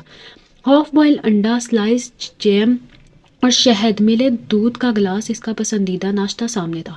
ربیہ نے شرافت کو بھی اعجاز کا مزاج شناس کر دیا تھا. عام طور پر تو ربیہ اعجاز کا ناشتہ اپنے اور شامی کے ساتھ ہی لگا دیتی تھی، مگر کبھی اعجاز کو اٹھنے میں دیر ہو جاتی تو شرافت کو ہدایت کر کے جاتی تھی. اس گھر میں پائے جانے والے سکھ کا اعتراف اعجاز کو اپنے دل میں کرنا ہی پڑا. مگر من پسند کھانا پینا ہی تو زندگی کی بڑی ضرورت نہیں ہے.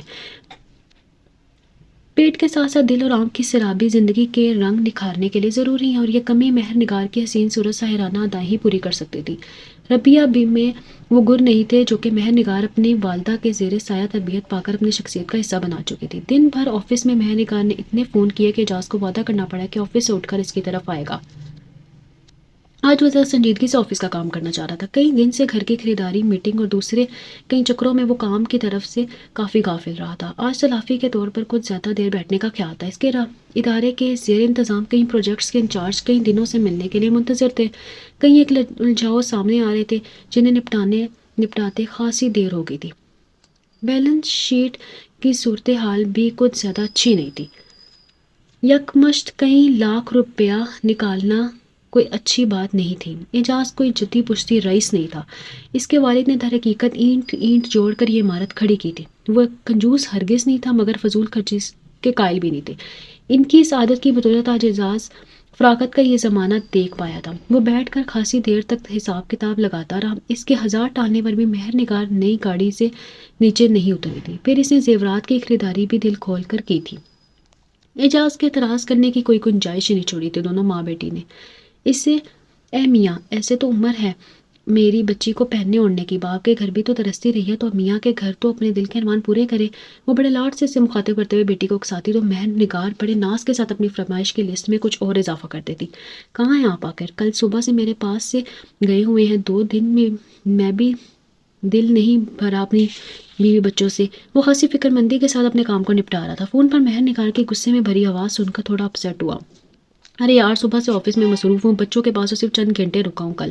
اتنا ہی افسوس ہو رہا ہے کم رکنے کا، تو آج بھی وہیں چلے جائیں، بچے بھی خوش ہو جائیں گے اور بچوں کی ماں بھی۔ کیسی بے وقوفی کی باتیں کر رہی ہو؟ آتا ہوں بابا، ابھی آتا ہوں۔ اس کی بات پوری ہونے سے پہلے ہی وہ غصے میں فون بند کر چکی تھی۔ اعجاز نے ڈھیلے ڈھالے انداز میں ریسیور کریڈل پر ڈالا اور ٹھنڈی سانس لے کر سامنے بکھرے کاغذات سمیٹنے لگا۔ سارا سٹاف جا چکا تھا، صرف چپڑاسی اور گارڈ موجود تھے۔ آفس سے نکلتے ہوئے اس نے فون پر شامی سے بات کرنا ضروری خیال کیا۔ مختلف بہانوں سے باور کرایا کہ آج وہ گھر نہیں آ پائے گا، کوئی ضروری کام آ گیا ہے۔ پتہ نہیں وہ بچے کو مطمئن کرنا چاہ رہا تھا یا خود کو۔ بہرحال مہر نگار کے اپارٹمنٹ کی سیڑھیاں چڑھتے ہوئے یہ خیال اعجاز کے لیے بڑا خوشگند تھا کہ مہر نگار بھی اس کی جدائی کو بری طرح محسوس کرتی ہے۔ میرا خیال ہے ان سب کی تو ضرورت نہیں ہے۔ اعجاز کا اشارہ مہر نگار کے بھاری کام کے سوٹ اور زیور کے جڑاؤ سیٹ کی طرف تھا۔ دیکھو ہم لوگ محض ڈرائیو کے لیے جا رہے ہیں، یہ سب کچھ اچھا نہیں لگتا۔ اعجاز کی بات پوری ہونے تک ہی مہر نگار کی پیشانی پر بل پڑ گئے تھے۔ لپسٹک کو اوور ڈارک کرتے کرتے ہاتھ رک کر بولی، کیوں باہر کیا لوگ نہیں ہوتے یا ہمیں دیکھ کر آنکھیں بند کر لیں گے؟ موقع کے لحاظ سے تیار ہوا جاتا ہے، یہ تیاری تو کسی بھاری بھرکم دعوت کی لگ رہی ہے۔ میری مانو کوئی ہلکے سے کپڑے پہن لو اور شاباش۔ اعجاز نے نرم لہجے میں سمجھانے کی کوشش کی مگر اس پر بالکل الٹا اثر ہوا۔ پھر کب پہنوں یہ کپڑے؟ اپنے کسی دوست رشتہ دار کے ہاں تو آپ لے کر نہیں جاتے؟ شادی کے بعد کسی ایک نے ہماری دعوت نہیں کی۔ وہ جو شادی والے روز آپ کے 2-4 دوست آگے تھے، دوبارہ کسی نے بھی اپنی شکل نہیں دکھائی۔ اس روز بھی جیسی شکلیں بنائی بیٹھے تھے، صاف لگ رہا تھا کہ زبردستی آئے ہیں۔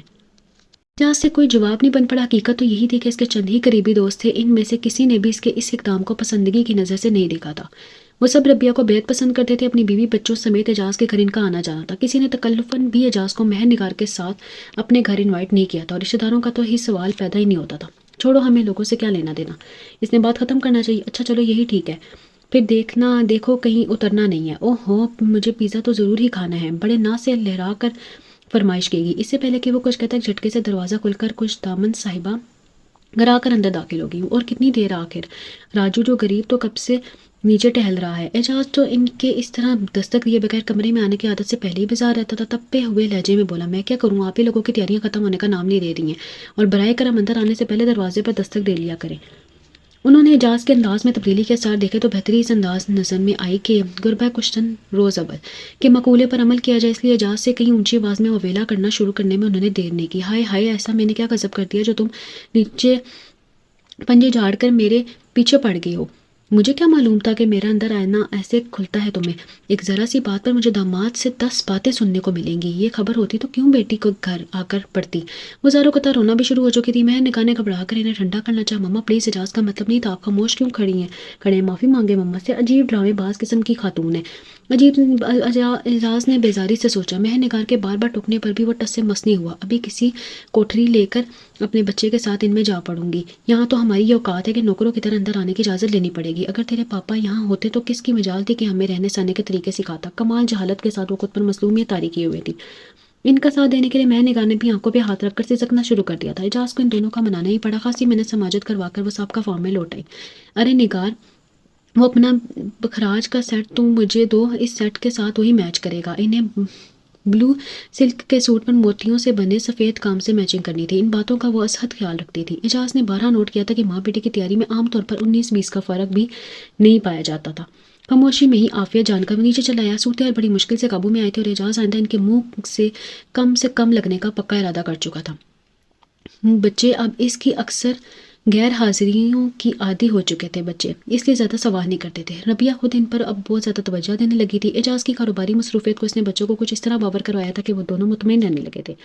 مگر وہ خود کو کسی طور بہلا نہیں پا رہی تھی. گھر کے کام بچے اسے بظاہر کتنا ہی مصروف رکھتے مگر اندر کہیں ایک مستقل تکلیف دہ احساس ٹھہر چکا تھا. لا کمپرومائز کرنے کے باوجود اعجاز کے ساتھ اپنے رویے میں وہ نرمی نہیں برت سکی تھی. ربیہ کی کوشش میں بھی خاصی کمی آ چکی تھی. شروع میں تو وہ بھی جیسے احساس جرم میں مبتلا تھی، اس لیے چاہتے ہوئے بھی احتجاج نہیں کر پایا.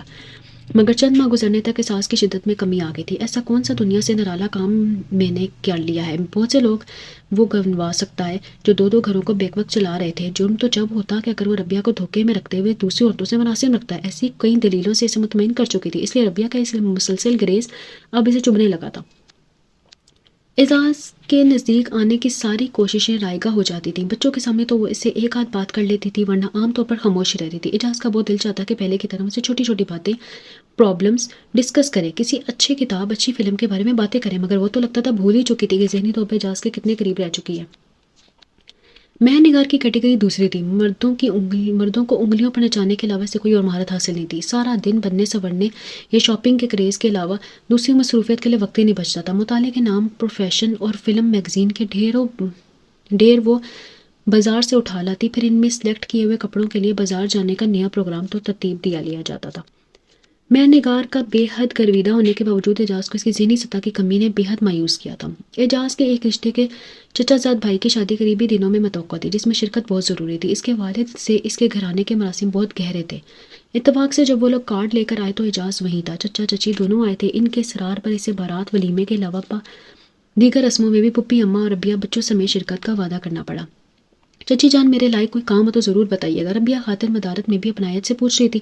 چچی جان آتی جاتی کام تھی، مگر ربیہ کے گرویدہ تھی. ان کے بغیر لاک لپیٹ کے بات کرنے کے انداز سے خاندان کے اکثر لوگ خائف رہتے تھے. جیتی رہو، اللہ خوش رکھے. وہ کچھ اور بھی کہہ رہی تھی، مگر ربیہ کا ذہن ان کی بات کے ابتدائی حصے میں اٹک گیا اور اس کے لیے اللہ سے خوشی کی طلبگار تھیں. کتنے بہت سارے دن گزر چکے تھے اور اس سے خوشی کو دل سے محسوس کیے ہوئے. اس کے کھوئے انداز کو اعجاز نے بھی دیکھا. چچی جان کی بیٹی کے جوڑوں زیور کی تفصیل سنتے ہوئے یقیناً ذہنی طور پر غیر حاضر تھی. اتنے برسوں کے ساتھ کے بعد اتنا تو وہ سمجھ ہی سکتا تھا. شامی کی کسی ضد پر وہ چونکی، پتہ نہیں اسے کیا چاہیے تھا. ربیہ سے لے کر باہر چلی گئی تھی. ماشاءاللہ بہت اچھی لڑکی ہے، پڑھی لکھی سمجھدار. چچی جان اب اپنے ہونے والی بہو کے صاف گنوا رہی تھی. پھپھی اماں جو آج کئی دن بعد اعجاز کو جتانے کی فکر میں تھی، سو اب پھپھی اماں کی بات سے بات نکالنے کا موقع مل گیا تھا. ہر چند کہ وہ اپنے کیے پر نادم نہیں تھے، مگر اس طرح خاندان کے 3 بزرگوں کے سامنے اس ذکر پر وہ خفت محسوس کر رہا تھا. ہمیں تو پتہ ہی اتنی دیر میں چلا جب تمہاری شادی کو بھی مہینہ ہو چلا تھا. سچ پوچھو تو یقین نہیں آ رہا تھا. وہ تو جب یہاں فون کر کے آپا سے تصدیق کی تو یقین آیا. وہ پھپھی اماں کی طرف ہاتھ سے اشارہ کر کے گویا ہوئی. اچھا، تو چچا جان کو بھی یقین نہیں لگا تھا، مگر وہ بیچارے مروت کے مارے خاموش بیٹھے تھے. ایک تو وہ کون سے اعجاز کے سکے چچا تھے جو کسی باس پرس کا حق رکھتے. آج کل کے زمانے میں تو باس پرس کا حق بھی کسی خوش قسمت والدین کے پاس رہ گیا ہے. دوسرے اعجاز کی بھی مالی حیثیت اتنی مستحکم تھی کہ عزیز رشتہ دار خواہ خواہ ہی مرغوب رہتے تھے. چھوڑو اس ذکر کو، اب کوئی اور بات کرو. چچا کا جان کا کمزور احتجاج کیا معنی رکھتا تھا ان کے آگے؟ وہ اپنی بات پوری کیے بغیر خاموش ہونے والوں میں نہیں تھی. دل کی بہت اچھی تھی. اعجاز نے بچپن سے اب تک کئی بار ان کی اچھائی کو قریب سے محسوس کیا تھا، اس لیے ان کی عزت بھی بہت کرتا تھا. تمہیں اچھا لگے یا برا، ہمارے لیے تو بہو صرف ربیہ ہی ہے، اس کی جگہ کوئی نہیں لے سکتا. اعجاز کو لگا کہ اب اپنی صفائی میں کچھ نہ کچھ ضرور کہنا چاہیے. مہر نگار بھی آخر اس کی بیوی ہے، برابر کی عزت کی حقدار ہے. مگر ربیہ کے اندر آ جانے پر یہ موضوع خود بخود ختم ہو گیا. اس کے دل شکنی کا خیال سارے خاندان کا یہ ذکر چڑھنے سے باز رکھ رہا تھا. ویسے بھی رشتہ داروں سے ملانا مہینوں کی بات رہ گئی تھی. وہ لگاتار دنوں میں اسے مہندی اور بارات کی تقریبات تو اٹینڈ کرنی ہی پڑی. مہر نگار سے مستقل 2 راتیں ربیہ کی طرف گزارنے پر اچھا خاصا ہنگامہ بھی کھڑا کیا، مگر اعجاز کی مجبوری تھی. اس نے مہر نگار کو خاندان میں کسی تقریب کے ہونے سے لا علم رکھا تھا، ورنہ وہ پھر اپنے آپ کو خاندان میں متعارف نہ کروانے کا شکوہ لے کر بیٹھ جاتی. آپ کے بغیر میں کتنی اداس ہو کر رہ جاتی ہوں، بتا نہیں سکتی. اس کے بالوں میں ایک ادا سے انگلیاں پھیرتے ہوئے سخت ساتھ فرنٹ سیٹ پر تھی. آج کے دن گیپ تھا، ولیمہ اگلے دن ہونا تھا. بہت مشکلوں سے مہر نگار کو منانے کے بعد اسے لے کر باہر نکلا تھا. خوش قسمتی سے آج مہر کی والدہ ساتھ نہیں تھی. اب بیٹے کو لے کر وہ اپنے کسی ملنے کے ہاں گئی ہوئی تھی. مہر نگار آج بہت خوبصورت لگ رہی تھی. اعجاز کو اپنی قسمت پر رشک سا آنے لگا تھا. کبھی کبھی مہر نگار کی ساری خامیاں پسے پشت چلی جاتی تھی. ایسا کیا ہے آپ کی پہلی بیوی میں جو وہاں آپ کا اتنا دل لگتا ہے؟ مہر نگار نے تنزیہ لہجے میں کہا. ڈرائیو کرتے ہوئے اعجاز کو دیکھا. ربیہ کے لیے لب و لہجہ سے اچھا نہیں لگا، مگر بڑی مشکل سے اس نے کا موڈ ٹھیک ہوا تھا. اب اگر ٹوکا جاتا تو وہ بپھر جاتی. راستے میں مہر نگار کو اپنے کپڑے ٹیلر کے ہاں سے لینے یاد آ گئے. وہ وہاں اتری تو اعجاز بھی وقت گزاری کے لیے آس پاس کی دکانوں پر ونڈو شاپنگ میں مصروف ہو گیا۔ مہر نگار ٹیلر کے پاس کافی دیر لگا دیا کرتی تھی۔ وہ تھوڑی دیر میں ہی اسے شغل سے بور ہو گیا۔ ارے اعجاز بھائی، کچھ حیرت میں ڈوبی آواز پر وہ مڑا۔ چچا جان کی دونوں بیٹیاں ہاتھ میں شاپر تھامے کھڑی تھیں۔ ولیمے کے دن کے لیے کچھ نہ کچھ شاپنگ باقی ہوگی یقیناً۔ اعجاز نے دیکھتے ہنستے ہوئے کہا تو وہ دونوں بھی اس کے صحیح انداز پر ہنس پڑی۔ چلو تم دونوں کو گھر تک چھوڑ دوں، چچا جان کا گھر یہاں سے زیادہ دور نہیں تھا، اور پھر اس بہانے مہر نگار کا خاندان میں کچھ لوگوں سے تعارف ہو جائے گا۔ یہ سوچ کر اس نے دونوں کو پیشکش کی۔ ضرور اعجاز بھائی، پلیز کوئی رکشہ ٹیکسی والا جانے کو تیار نہیں ہو رہا، کھڑے کھڑے میری تو ٹانگیں جواب دے رہی ہیں۔ چچا جان کی بڑی بیٹی سمینا نے اعجاز کی آفر قبول کرنے میں ذرا دیر نہیں کی۔ بہت اطمینان سے وہ دونوں اس کے پیچھے چلتی ہوئی گاڑی تک آئیں۔ کیا بھابھی بھی ساتھ ہیں؟ یا پچھلی سیٹ کا دروازہ کھل کر وہ لوگ ہاتھ میں پکڑے شاپر سیٹ میں رکھتے ہوئے پوچھ رہی تھی کہ مہر نگار بھی آ گئی۔ کیا بات ہے اعجاز، یہ لوگ کون ہے؟ اس کا ہر انداز اس کا تعارف کرا رہا تھا۔ دونوں لمحے بھر میں پہچان گئی۔ میری کزنس ہیں، یہ سمینا اور یہ رضوان ہے، اتفاق سے یہاں مل گئی ہیں، میں نے سوچا انہیں گھر تک ڈراپ کر دیتے ہیں۔ ایک گہری نظر میں مہر نگار نے دونوں کا جائزہ لے لیا۔ دونوں عام سے شکل و صورت کی لڑکیاں تھیں۔ اپنی خوبصورتی کا احساس اس کے دل میں دو چند ہو گیا۔ تمام تر بد مزاجی کے باوجود اپنی پہلی بار کسی سسرالی عزیزوں سے متعارف ہونا بڑا معتبر سا لگا۔ ہاں ہاں کیوں نہیں، بیٹھے نا۔ اس کے پرتپاک انداز کے باوجود وہ دونوں ایسے کھڑی تھی جیسے کوئی غلطی سرزد ہو جانے پر شرمندہ ہو۔ پچھلی سیٹ سے شاپر اٹھاتی سمینا نے مہر نگار کی جانب ایک رسمی سی مسکراہٹ پاس کرنے کی بھی ضرورت نہیں سمجھا۔ رہنے دے اعجاز بھائی، ہم لوگ رکشہ سے چلے جائیں گے۔ مگر کیوں آخر؟ میں چھوڑ دوں گا نا۔ وجہ تو وہ بھی سمجھ گیا تھا مگر انجان بن کر بولا، وہ اب بھی ہمیں کچھ اور شاپنگ کرنی ہے، ایک تو چیزیں رہ گئی ہیں۔ رضوانہ کے بہانے کو مہر نگار نے ذرا بھی سچ نہیں مانا تھا۔ وہ دونوں تو تیز قدم اٹھاتی ایک نزدیکی دکان میں گھس گئی، مگر ان دونوں کا یہ حد درجہ روکھا رویہ مہر نگار کو بری طرح بتا گیا تھا۔ کس قدر بدتمیز اڑیاں تھیں، مینرز تو چھو کر بھی نہیں گزر گئے۔ کس طرح نظر انداز کر رہی تھی مجھے، جیسے میں کوئی حیثیت ہی نہیں رکھتی۔ مما ہوتی ساتھ تو ابھی ٹھیک کر کے رکھ دیتی 2 منٹ میں۔ وہ سارے وقت اعجاز کے کان کھاتی رہی اور تان اس پر ٹوٹی کہ مہر نگار کی یہ بے عزتی کروانے میں اعجاز کا ہاتھ ہے، اس نے اپنے خاندان میں ساری عزت و احترام اپنی پہلی بیوی کو دلوا رکھا ہے، مہر نگار کا اسے ذرا خیال نہیں، وغیرہ وغیرہ۔ اعجاز کے پاس اس کی شکایات کا کوئی تسلی بخش جواب نہیں تھا۔ وہ تو اسی پر شکر ادا کر رہا تھا کہ مہر نگار کی مما کا ان لوگوں سے سامنا نہیں ہوا، ورنہ وہ تو شاید اپنے خاندان میں اس میں کبھی کبھار کے ملنے سے بھی رہ جاتا۔ الماری میں سے کپڑے نکال کر نیچے کارپٹ پر ڈالتے ہوئے اعجاز کا موڈ بری طرح آف ہو رہا تھا۔ کوئی چیز ٹھکانے پر نہیں تھی۔ آفس جانے کے لیے کوئی ایک پینٹ اور شرٹ صاف استری شدہ حالت میں نہیں پا رہی تھی۔ اتنے دنوں میں وہ مہر نگار کو بارہا تاکید کر چکا تھا کہ وہ اس کے کپڑے اور ضرورت کی چیزیں اپنی نگرانی میں تیار رکھوایا کرے، مگر کچھ حاصل نہیں ہو سکا تھا۔ ہر کام نوکروں کے سپرد تھا، پھر بھی سارے گھر میں ہمہ وقت ایک ہنگامہ کسی کیفیت جاری رہتی تھی۔ خان سامہ کے ہوتے ہوئے بھی بیشتر اوقات کھانا ہوٹل سے ہی منگوایا جاتا۔ شہر کے مہنگے ترین فوڈ سپاٹس کے نام مہر نگار کے ساتھ ساتھ ماما اور راجو کو بھی ازبر ہو چلے تھے۔ نوکروں کی بھی موج آئی ہوئی تھی۔ ان رنگ برنگے کھانوں سے گھر کے بجٹ میں کتنا اضافہ ہو چکا ہے یہ صرف اعجاز ہی جانتا تھا۔ نگار پلیز اٹھ کر کوئی کپڑے نکال دو۔ آدھی سوئی آدھی جاگی مہر نگار کے لیے اعجاز کی آواز سدا بے سہرا ثابت ہوئی۔ وہ منہ ہی منہ میں بڑبڑاتے ہوئے آگے بڑھا اور اس کا کندھا ہلاتے ہوئے اپنی بات ہو رہی، مگر وہ کروٹ لے کر کمبل میں مزید غائب ہوگی۔ گھڑی کی سوئیاں تیزی سے آگے کی طرف بڑھتی جا رہی تھی۔ وقت پر آفس پہنچنا اعجاز کی پختہ عادت تھی، مگر اب اور بہت سی باتوں کے ساتھ اس عادت کو برقرار رکھنا بھی ناممکن سا ہوتا جا رہا تھا۔ جو اکا دکا دن ہفتوں میں عربیہ کی طرف ہوتا تو سارے کام سہولت سے انجام پہنچ جاتے تھے، ورنہ بقیہ دنوں میں یہاں مہر نگار کی طرف تو وہ صبح کی ایک ٹینشن کے عالم میں ہوتا تھا۔ بحالت مجبوری اد میلی قمیض کو ایک پینٹ کے ساتھ میچ کر کے وہ تیار ہو ہی گیا۔ ان لمحات میں سے ربیہ اور ان کے ساتھ باندھا گھر کا سکون چین ضرور یاد آتے تھے۔ دیوار گیر وارڈروب میں یہاں سے وہاں تک کتنے ہی کپڑے تیار حالت میں ہوتے تھے، اسے صرف انتخاب کرنا ہوتا تھا۔ استعمال کی دیگر چھوٹی موٹی چیزیں، ناشتہ، کسی بھی بات کے لیے اس کو کبھی ذرا سی بھی زحمت نہیں اٹھانی پڑتی تھی، اس لیے یہ بے ترتیبی اور پھوڑ پن اس کے لیے ناقابل برداشت ہو جاتا تھا۔ بے حد خراب موڈ میں اعجاز ناشتے کے لیے ڈائننگ ٹیبل پر آیا۔ 2 بڑے شاپرز میں ناشتہ رکھا تھا۔ اعجاز کی پیشانی پر شکنیں گہری ہو رہی تھی۔ اس کے لیے چائے کا کپ لاتے شرافت نے صاحب کے خراب موڈ کو بھانگتے ہوئے خاموشی سے کھسک جانا چاہا، مگر شاید آج کا دن اچھا نہیں تھا۔ آخر یہ رو رو اس کا کیا تماشا ہے؟ گھر میں ناشتہ نہیں بن سکتا کیا؟ ٹھنڈی چائے نے اس سرد موسم میں اس کا پارا ہائی کر دیا۔ نہ چار شرافت کو ٹھہرنا پڑا کہ اعجاز کا مخاطب وہی تھا۔ وہ جی بیگم صاحبہ نے منگوایا ہے، منگوانا پڑتا ہے، گھر میں بنایا کرو ناشتہ، یہ اتنا ڈھیر لانے کی کوئی ضرورت نہیں، پیسے کوئی درختوں پر نہیں اگ رہے ہیں جو توڑ توڑ کر دیتا رہوں۔ اس کے غصے بھری آواز میں مہر نگار کی والدہ کو بھی کھینچ لائی جو چہرے پر نہ جانے کون سی کریم مل رہی تھی۔ وہ اعجاز کی بات سن چکی تھی مگر انجان بن کر پوچھنا زیادہ مناسب لگا، کیا ہو گیا آخر؟ کیسا شور ہو رہا تھا؟ شرافت نے لمحے بھر کا توفق کیا کہ شاید صاحب اپنے ساس کو خود ہی نپٹا دیں گے، مگر اعجاز نے شاید ان کی بات کا جواب دینا ضروری خیال نہیں کیا تھا، اس لیے اسے ہی کہنا پڑا، صاحب منع کریں کل سے بازار سے ناشتہ لانے کو۔ نگار ہی کو شوق ہے یہ منگوانے کا، ورنہ ہمیں کیا پڑی ہے؟ پھر یہ 2-4 روپے کی چیز پر شور مچانے کی کوئی تک بھی ہے ہو؟ انہیں اپنے اور اعجاز کے مابین رشتے کا ذرا برابر بھی لحاظ نہیں تھا۔ وہ خود ہی ان کے سامنے زیادہ تر خاموش رہتا تھا، مگر اس وقت ضبط نہیں کر سکا۔ یہ گھر ہے، کوئی ہوٹل نہیں، سمجھیں آپ خاموش رہتا ہوں تو اس کا مطلب یہ نہیں ہے کہ کچھ دیکھتا سمجھتا نہیں ہوں۔ پانی کی طرح پیسہ بہایا جا رہا ہے۔ نہیں اٹھا سکتے تھے خرچہ تو تھا، شادی کرنے کی کیا ضرورت تھی؟ وہ دھار رکھنے والوں میں سے نہیں تھی جو کچھ آمدی کر کر کے نہیں تھکتے تھے۔ جب تو اب صاف سن لو، میری بیٹی کسی پابندی کو قبول نہیں کرے گی۔ وہ میری بیوی ہے، اسے میری مرضی کے مطابق ہی رہنا ہوگا۔ مضبوط لہجے میں اعجاز نے اپنی بات پوری کی اور بریف کیس اٹھاتا ہوا دروازے کا رخ کیا۔ مہر نگار بھی اس سارے ہنگامے میں اٹھ چکی تھی اور اعجاز کا غصہ سرد کرنے کے لیے اسے پکارتی پیچھے گئی تھی، مگر وہ ایک جھٹکے سے دروازہ بند کر گیا تھا۔ کمال کرتی ہیں مما، آخر اتنی بات بڑھانے کی کیا ضرورت تھی؟ بیزاری سے صوفے میں دھنسی ہوئی مہر نگار نے ان سے جھگڑے کی اصل بنیاد سن کر انہیں ہی مردہ الزام ٹھہرایا۔ تو بیٹی کی تربیت میں کوئی نہ کوئی کسر محسوس ہوئی، کس قدر بھولی ہے۔ ارے اس طرح اس کے اعتراض پر ہم اپنے خرچے کم کرتے رہے تو دیکھ لینا سب کچھ پہلی والے کے قبضے میں چلا جائے گا، ہم یوں ہی تم بیٹھے منہ تکتے رہیں گے۔ پہلی ولی کا ذکر مہر نگار کی دکھتی رگ دبانے کے مترادف تھا۔ فوراً اسے اپنا آپ بڑا مظلوم اور بیچارہ سا محسوس ہونے لگا تھا۔ اصل ٹھاٹ تو اس کی ہیں، اگر اس گھر کی مالکن تمہیں بناتا تو پھر کوئی بات تھی۔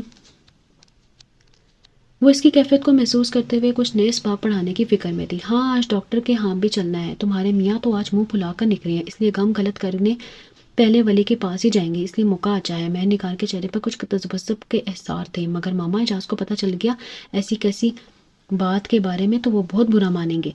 پتہ چلتا ہے تو چلنے دو، اپنی منوانی سیکھو، کم سے کم 4 سال تک بچے بچے کے چکر میں نہیں پڑنا ہے۔ سمجھے ذرا، دیکھو تو یہ اعجاز میاں کتنے پانی میں ہے، تمہارے لیے کیا کچھ کر سکتا ہے۔ وہ پرسوچ انداز میں کہی جا رہی تھی اور مہر نگار کی گردن تائید میں ہلتی جا رہی تھی۔ دوپہر تک اعجاز کے سر میں خاصا درد ہو چکا تھا۔ صبح کی کوفت میں اس وقت آفس میں اور بڑھی جب ایک پروجیکٹ میں مسلسل خسارے کی فائنل رپورٹ سامنے آئی۔ پچھلے چند ماہ میں اتنی خطیر رقم نکالنے کا یہی نتیجہ سامنے آتا تھا۔ اعجاز بہت مضبوط اعصاب کا مالک ہونے کے باوجود پریشان ہو گیا تھا، اتنی بہت ساری فکروں سے آر گھیرا تھا۔ درد کی گولیاں لینے کے باوجود آرام نہ آنے پر وہ آفس سے اٹھ گیا تھا۔ دل آرام اور سکون کا متلاشی ہو رہا تھا۔ خود بخود گاڑی کا رخ اسے اپنے گھر کی طرف ہو گیا۔ گیٹ میں داخل ہوتے ہی سے ربیہ کی امی ابا بچے اور پھپھی اماں وغیرہ کھڑے نظر آئے۔ اعجاز کو یہ لوگ بہت پسند تھے، اتنی بڑی بات ہونے کے باوجود ان لوگوں کا رویہ مشفقانہ ہی تھا۔ خاص طور پر ربیہ کے ابا اور امی داماد کے رشتے کو بڑی محبت اور اعتماد سے اور احترام سے نبھانے والے لوگ تھے۔ رضوان بھائی البتہ اب اس سے کھینچے کھینچے رہنے لگے تھے، ان کی پوری کوشش ہوتی تھی کہ اعجاز سے سامنا نہ ہو۔ بہت اچھا ہوا کہ اعجاز بیٹے سے بھی ملاقات ہوگی، ربیہ کے ابا نے اسے گلے لگاتے ہوئے کہا۔ وہ لوگ اب واپس ہو رہے تھے، شاید کافی دیر سے آئے بیٹھے تھے۔ اعجاز کو ان سے یوں کھڑے کھڑے ملنا اچھا نہیں لگا۔ آئے نا انکل، تھوڑی دیر تو اور بیٹھے، آج تو کافی دن بعد ملاقات ہوئی ہے۔ بس بیٹے اب تو چلیں گے، ایک تو کام اور نپٹائیں گے، ذرا پھر کسی وقت انشاءاللہ ملاقات رہے گی۔ دونوں بچے باپ اور نانا نانی کو ایک ساتھ پا کر بہت خوش تھے۔ نمرا تو اعجاز کی گود میں چڑھ چکی تھی۔ اعجاز بیٹا کبھی کبھی چکر لگا لیا کرو تم بھی، ربیہ کی امی نے گاڑی میں بیٹھتے ہوئے دبا دبا سا شکوا کیا تو کچھ کہنے سے پہلے ہی ربیہ بول پڑی۔ امی آج کل آفس میں بہت کام ہے، پھر شامی کے مڈ ٹرم بھی ہو رہے ہیں نا، اس لیے آنا نہیں ہو رہا ہے۔ یہ تو کہہ رہے تھے آپ کی طرف چلنے کو، مگر میں نے ہی منع کر دیا۔ وہ مسکراتے ہوئے انہیں مطمئن کر رہی تھی۔ اعجاز کو رن سا ہوا، یہ سوچ کر کہ معلوم نہیں کہ اب سے اس نے اپنے میکے جانا چھوڑا ہوا تھا۔ پہلے بھی وہ اس کے بغیر وہاں کم ہی جاتی تھی، اب اس کی مصروفیت کے باوجود بھی وہ کسی خوبی سے اپنا اور اس کا بھرم قائم رکھتی تھی۔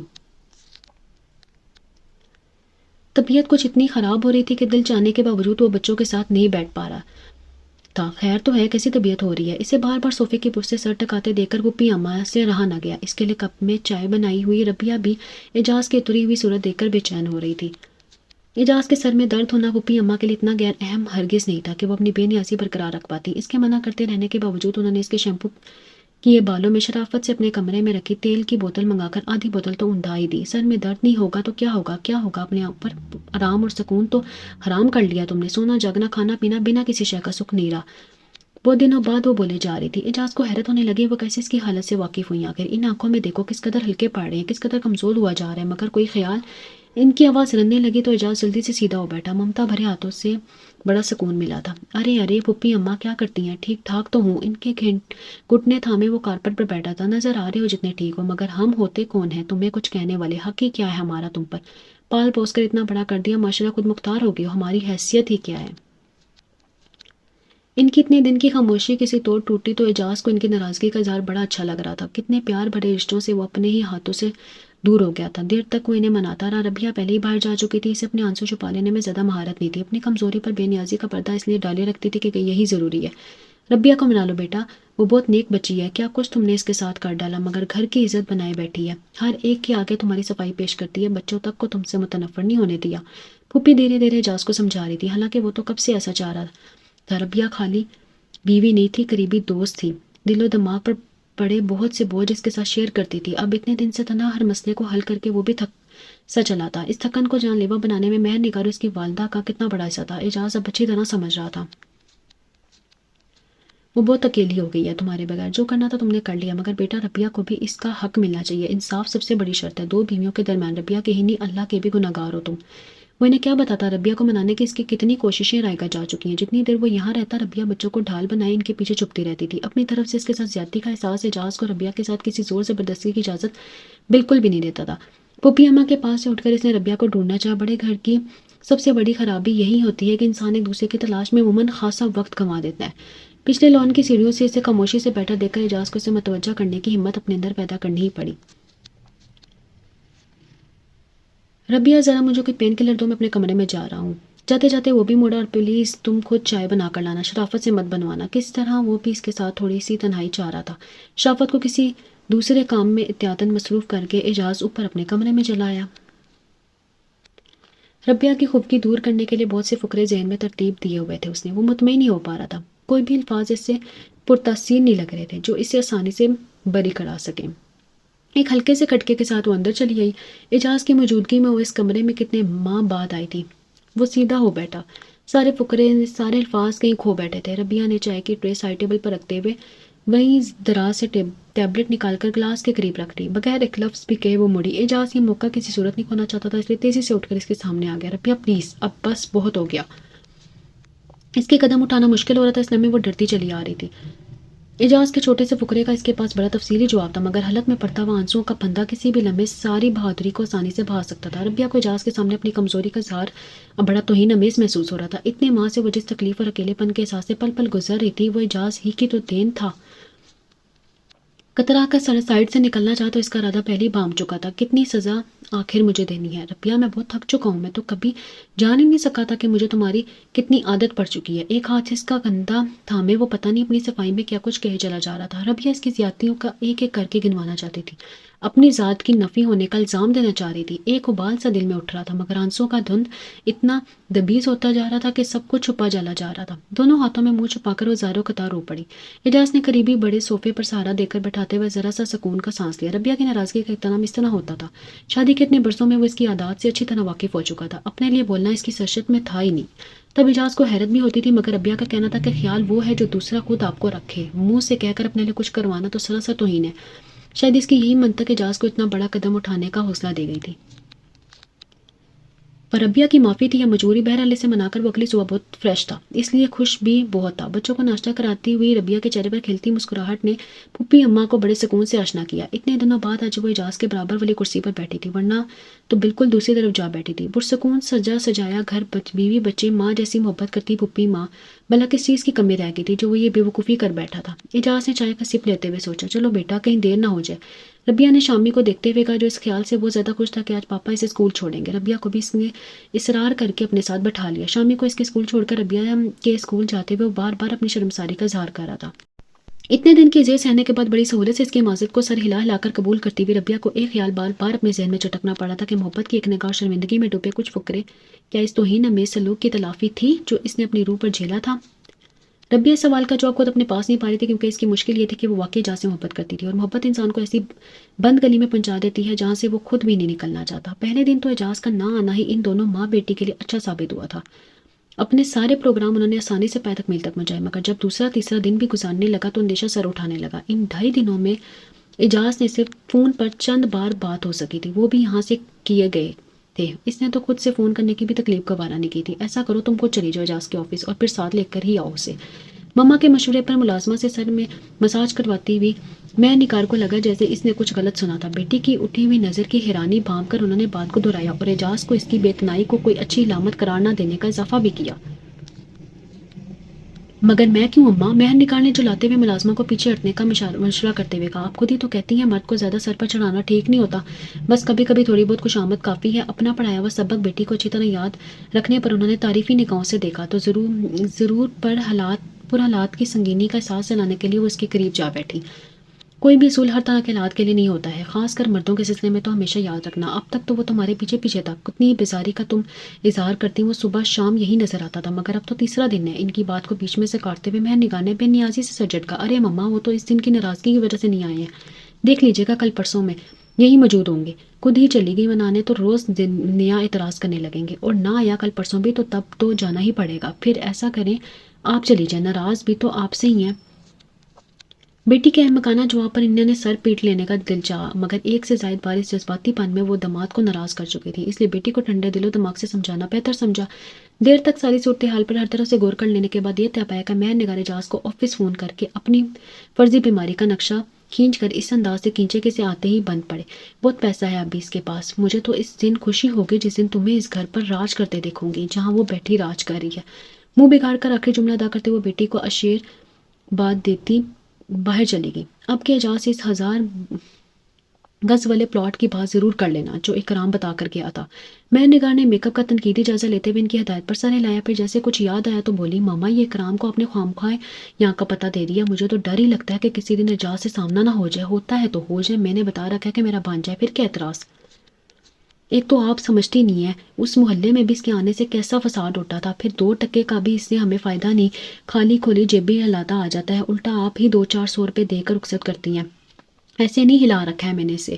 بیٹی کے اعتراض پر بڑے عاقلانہ انداز میں مسکرائیں، بہت کام کا ہے، 200-400 روپے میں ایسا کام والا آدمی کہاں مل سکتا ہے، باہر کی ساری معلومات لے کر دیتا ہے، یہ اعجاز کی بھی ساری تفصیل اس نے لا کر دی تھی، مجھے اپنے ساتھ لے کر گھر بھی دکھا لایا تھا، اس کی پہلی بیوی کے باپ بھائیوں کی جائیداد اور کاروبار کی بھی اس خبر اس نے دی تھی، ایسی تھوڑی میں نے اعجاز کے رشتے کو قبول کیا تھا۔ ہاں آپ کے یہ ضرور کہہ دوں گی کہ یہ اپنے ساتھ 2-4 مفت کھورے مت لایا کرے۔ انہوں نے کرام کی پسندگی اور اہمیت بیان کرتے ہوئے بیٹی کو کچھ تفصیلات بتانے کا ارادہ کیا ہوا تھا، مگر ڈور بیل کی آواز پر مسلسل منقطع کرنا پڑا۔ میرے خیال میں اعجاز آ گئے ہیں۔ مہر نگار نے بالوں میں ہاتھ پھیر کر سیٹ کرتے ہوئے بیرونی دروازے کا رخ کیا۔ میرا ملنا تو اس وقت ٹھیک نہیں ہوگا، میں اپنے کمرے میں ہی جاتی ہوں، تم اچھی طرح سے ذرا احساس دلانا کہ میرے ساتھ بدتمیزی کر کے کچھ اچھا نہیں کیا۔ وہ کہتے ہوئے اپنے کمرے میں چلی گئی۔ ایک ادا سے مسکراتے ہوئے مہر نگار نے دروازہ کھولا تو دوسرے لمحے چہرے کے تاثرات ایسے تھے جیسے کوئی بھوت سامنے کھڑا ہو۔ ابا؟ ہاں ابا، کیوں ایسے کیوں سانپ سونگ گیا؟ آنا نہیں تھا کیا مجھے واپس؟ تم سب نے تو مجھے مرا ہوا سمجھ لیا، شاید آنے والا اندر آ چکا تھا۔ مہر نگار کی پریشانی چہرے سے ظاہر ہو رہی تھی۔ آپ بیٹھیں تو۔ ماما یہاں آئیں، دیکھیں پاپا آ گئے ہیں۔ بڑے ٹھاٹ میں ہیں بھائی تم لوگوں کے، میں خواہ ہی وہاں پڑا سڑتا رہا، چلو اب کچھ دن میں عیش کر لوں گا۔ نہایت غلیظ کپڑوں اور جوتوں سمیت وہ قالین پر نشان چھوڑتے ہوئے دبی صوفے میں آرام سے غرق ہو گئے تھے۔ اچھا تم ہو، آپ کی کچھ جلدی نہیں آ گئے؟ مہر نگار کی پکار مما کو باہر فوراً ہی کھینچ لائی تھی۔ اب وہ اپنی مجازی خدا کو چہرے کے تاثرات بگاڑے کچھ اس انداز سے دیکھ رہی تھی جیسے ڈرائی فروٹ کے جڑ سے کوئی کڑوا بادام منہ میں آ گیا ہو۔ جلدی؟ ارے پورے 11 ماہ بعد چھوڑا ہے بدبختوں نے، تم لوگوں نے تو خبر ہی نہیں لی تھی کتنے دنوں سے۔ وہ تو پچھلے ماں ریاض جو آ گیا تھا، میں نے یہاں کا پتہ لگایا تھا۔ ان کی تعریفی نگاہیں سارے مول کا جائزہ لے رہی تھی۔ بیٹے کے تو لگتا ہے بڑا اونچا ہاتھ مارا ہے تم نے، تم خود بھی پوری بیگم صاحبہ بنی ہوئی ہو، میں تو قسم سے ایک نظر میں پہچان بھی نہیں سکا تھا۔ کہکے کے ساتھ ان کے بات ختم ہونے پر مہر نگار اور مما دونوں ہی چونک پڑی۔ کس قدر غلط وقت پر ان کی آمد ہوئی تھی، جبکہ اعجاز بھی آنے والا تھا، اور کیا پتا کہ اس کا موڈ کیسا ہو۔ ماں بیٹی کی آنکھوں میں کچھ سوال جواب ہوئے اور مہر نگار کی والدہ بیٹی کو ہاتھ سے تسلی کا اشارہ کرتی میاں کے قریب ہوئے صوفے پر آ بیٹھی۔ ان کے غلیظ حلیے سے کرایا تو انہیں بہت آئی، مگر مصلحتاً نظر انداز کرتے ہوئے بولی، ایسا ہے نگار کے پاپا، آج تو تم چلے جاؤ، کل آ جانا اپنا ذرا حلیہ وغیرہ ٹھیک کر کے۔ سمجھ رہے ہو نا میری بات کو؟ اچھی طرح سمجھ رہا ہوں کہ کیا کہہ رہی ہو اور کیا کہنا چاہ رہی ہو۔ وہ تیر کی طرح سیدھے ہو کر بیٹھ گئی۔ بیگم بن گئی ہو، دونوں کو مجھ سے اپنا رشتہ بتاتے ہوئے شرم آئے گی، ہے نا؟ کیا بتا رکھا ہے داماد کو میرے بارے میں؟ ہاں تو ایسا کون سا قابل فخر کام سر انجام دیا جو زمانے کو بتاتے پھر اپنی عزت کے لیے جھوٹ بولنا ہی پڑتا ہے؟ ان کے تنزیہ لہجے کا ذرا نوٹس نہ لیتے ہوئے وہ اٹھ کھڑی ہوئی۔ مہر نگار کا میاں آتا ہی ہوگا، کیا خیال کرے گا تمہارا حلیہ دے کر؟ یہ لو کچھ پیسے رکھو اور اپنے کپڑے وغیرہ خریدنے کے لیے۔ پرس کھول کر 1000 کے نوٹ انہیں پکڑائے۔ اتنے بہت سارے نوٹ؟ ارے اب تو تم کہو تو میں مہینہ بھر بھی نہ ہوں، دل خوش کر دیا تم نے تو۔ خوشی سے جھلکتی ہوئی آنکھوں کے ساتھ اٹھ کھڑے ہوئے، کوئی زیادہ ہی کاٹ کا الو معلوم پڑتا ہے۔ اپنی خوشی کا اظہار کرنے کے لیے وہ کچھ اور بھی شاید کہتے ہیں، مگر اس وقت انہیں روک کر وہ لوگ مزید کوئی رسک نہیں لینا چاہ رہے تھے، اس لیے کل آنے کی تاکید کے ساتھ انہیں روانہ کر دیا۔ مہر نگار کے بستر علامت پر دراز ہونے کو تصور لیے آنے والے اعجاز کو اسے یوں فٹ فاٹ دیکھ کر خاصی کوفت ہوئی، مگر پچھلی تلخی کے پیش نظر خاموش ہی رہا۔ ربیہ سے صلح ہو جانے پر وہ بےحد پرسکون ہو چکا تھا۔ اس نے اب اپنے لیے مزید گھریلو پرابلمز کھڑی نہ کرنے کے باوجود اس نے مما کے خراب موڈ کو ٹھیک کرنے کی کوشش نہیں کی، جبکہ وہ تو طے کیے بیٹھی تھی، مگر اعجاز نے ذرا بھی نرم رویہ ان کے ساتھ اختیار کیا تو فوراً ہی مان جائیں گی۔ آج اعجاز کی وجہ سے کھانا بھی گھر پر ہی پکوان کا خصوصی اہتمام کیا گیا تھا۔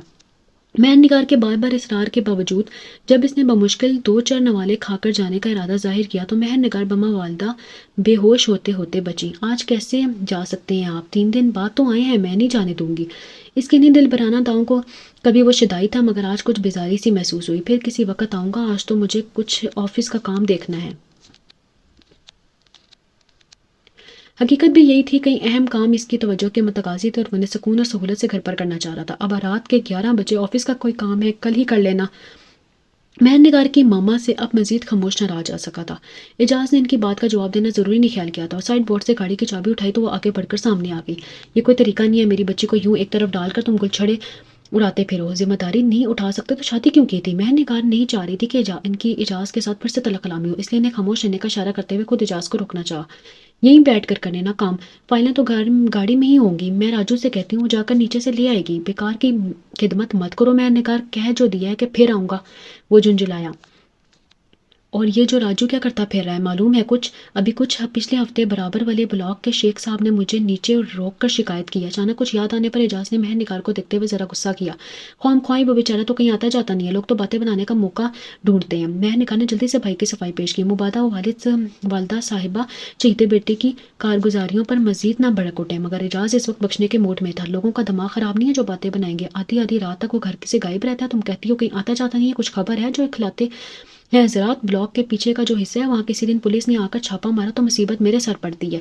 اپنی بات ختم کر کے وہ رکا نہیں، دروازہ کھول کر تیزی سے باہر نکل گیا۔ گاڑی ڈرائیو کرتے سے بڑا سکون کا سا احساس ہو رہا تھا۔ اپنی کیفیت اعجاز کو خود بھی حیرت میں ڈال رہی تھی۔ مہر نگار کی شخصیت کا گلیمر اب ختم سا ہوتا محسوس ہو رہا تھا۔ ایک دم ہی اس کا انداز، گفتگو، اٹھنا بیٹھنا سب بہت چیپ سا لگنے لگا تھا۔ کوئی گھریلو عورتوں والے انداز ہی نہیں تھے۔ اس پر انتہا درجے کی جہالت اب اتنے ماہ گزر جانے کے بعد تو ربیہ ہر معاملے میں مہر نگار سے آگے محسوس ہونے لگی تھی۔ پڑھی لکھی، سلجھی، سنجیدہ اور باشعور جو اس کی ترقی میں ہر طرح سے معاون تھی، اب کچھ کیا بھی نہیں جا سکتا۔ اعجاز نے سر جھٹکتے ہوئے سوچا، مہر نگار بہرحال زندگی کا ایک اہم حصہ بن چکی تھی۔ ایک شدید مالی دھچکے کو وہ مہر نگار کو اپنے لیے اہم ترین سمجھنے کی وجہ سے ہی برداشت کر رہا تھا۔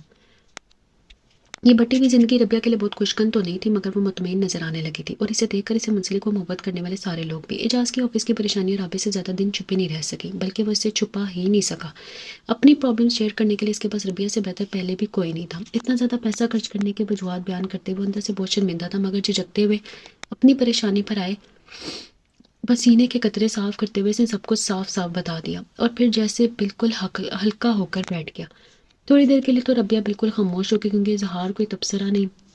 اعجاز کو گھبراہٹ ہونا شروع ہو گئی۔ کمال کی بات تو تھی کہ وہ خود اسے ہر دکھ اور آزمائش سے گزرنے کے لیے اکیلا چھوڑ دیتا تھا، مگر اپنی ہر تکلیف میں دلجوئی کے لیے ربیہ کو ہی کندھا درکار ہوتا تھا۔ مجھے دراصل کچھ اندازہ ہی نہیں ہو سکا کہ کتنا پیسہ خرچ ہو گیا، یہ تو ایک دم ہی۔ اب کیا کرنا ہوگا؟ کوئی راستہ؟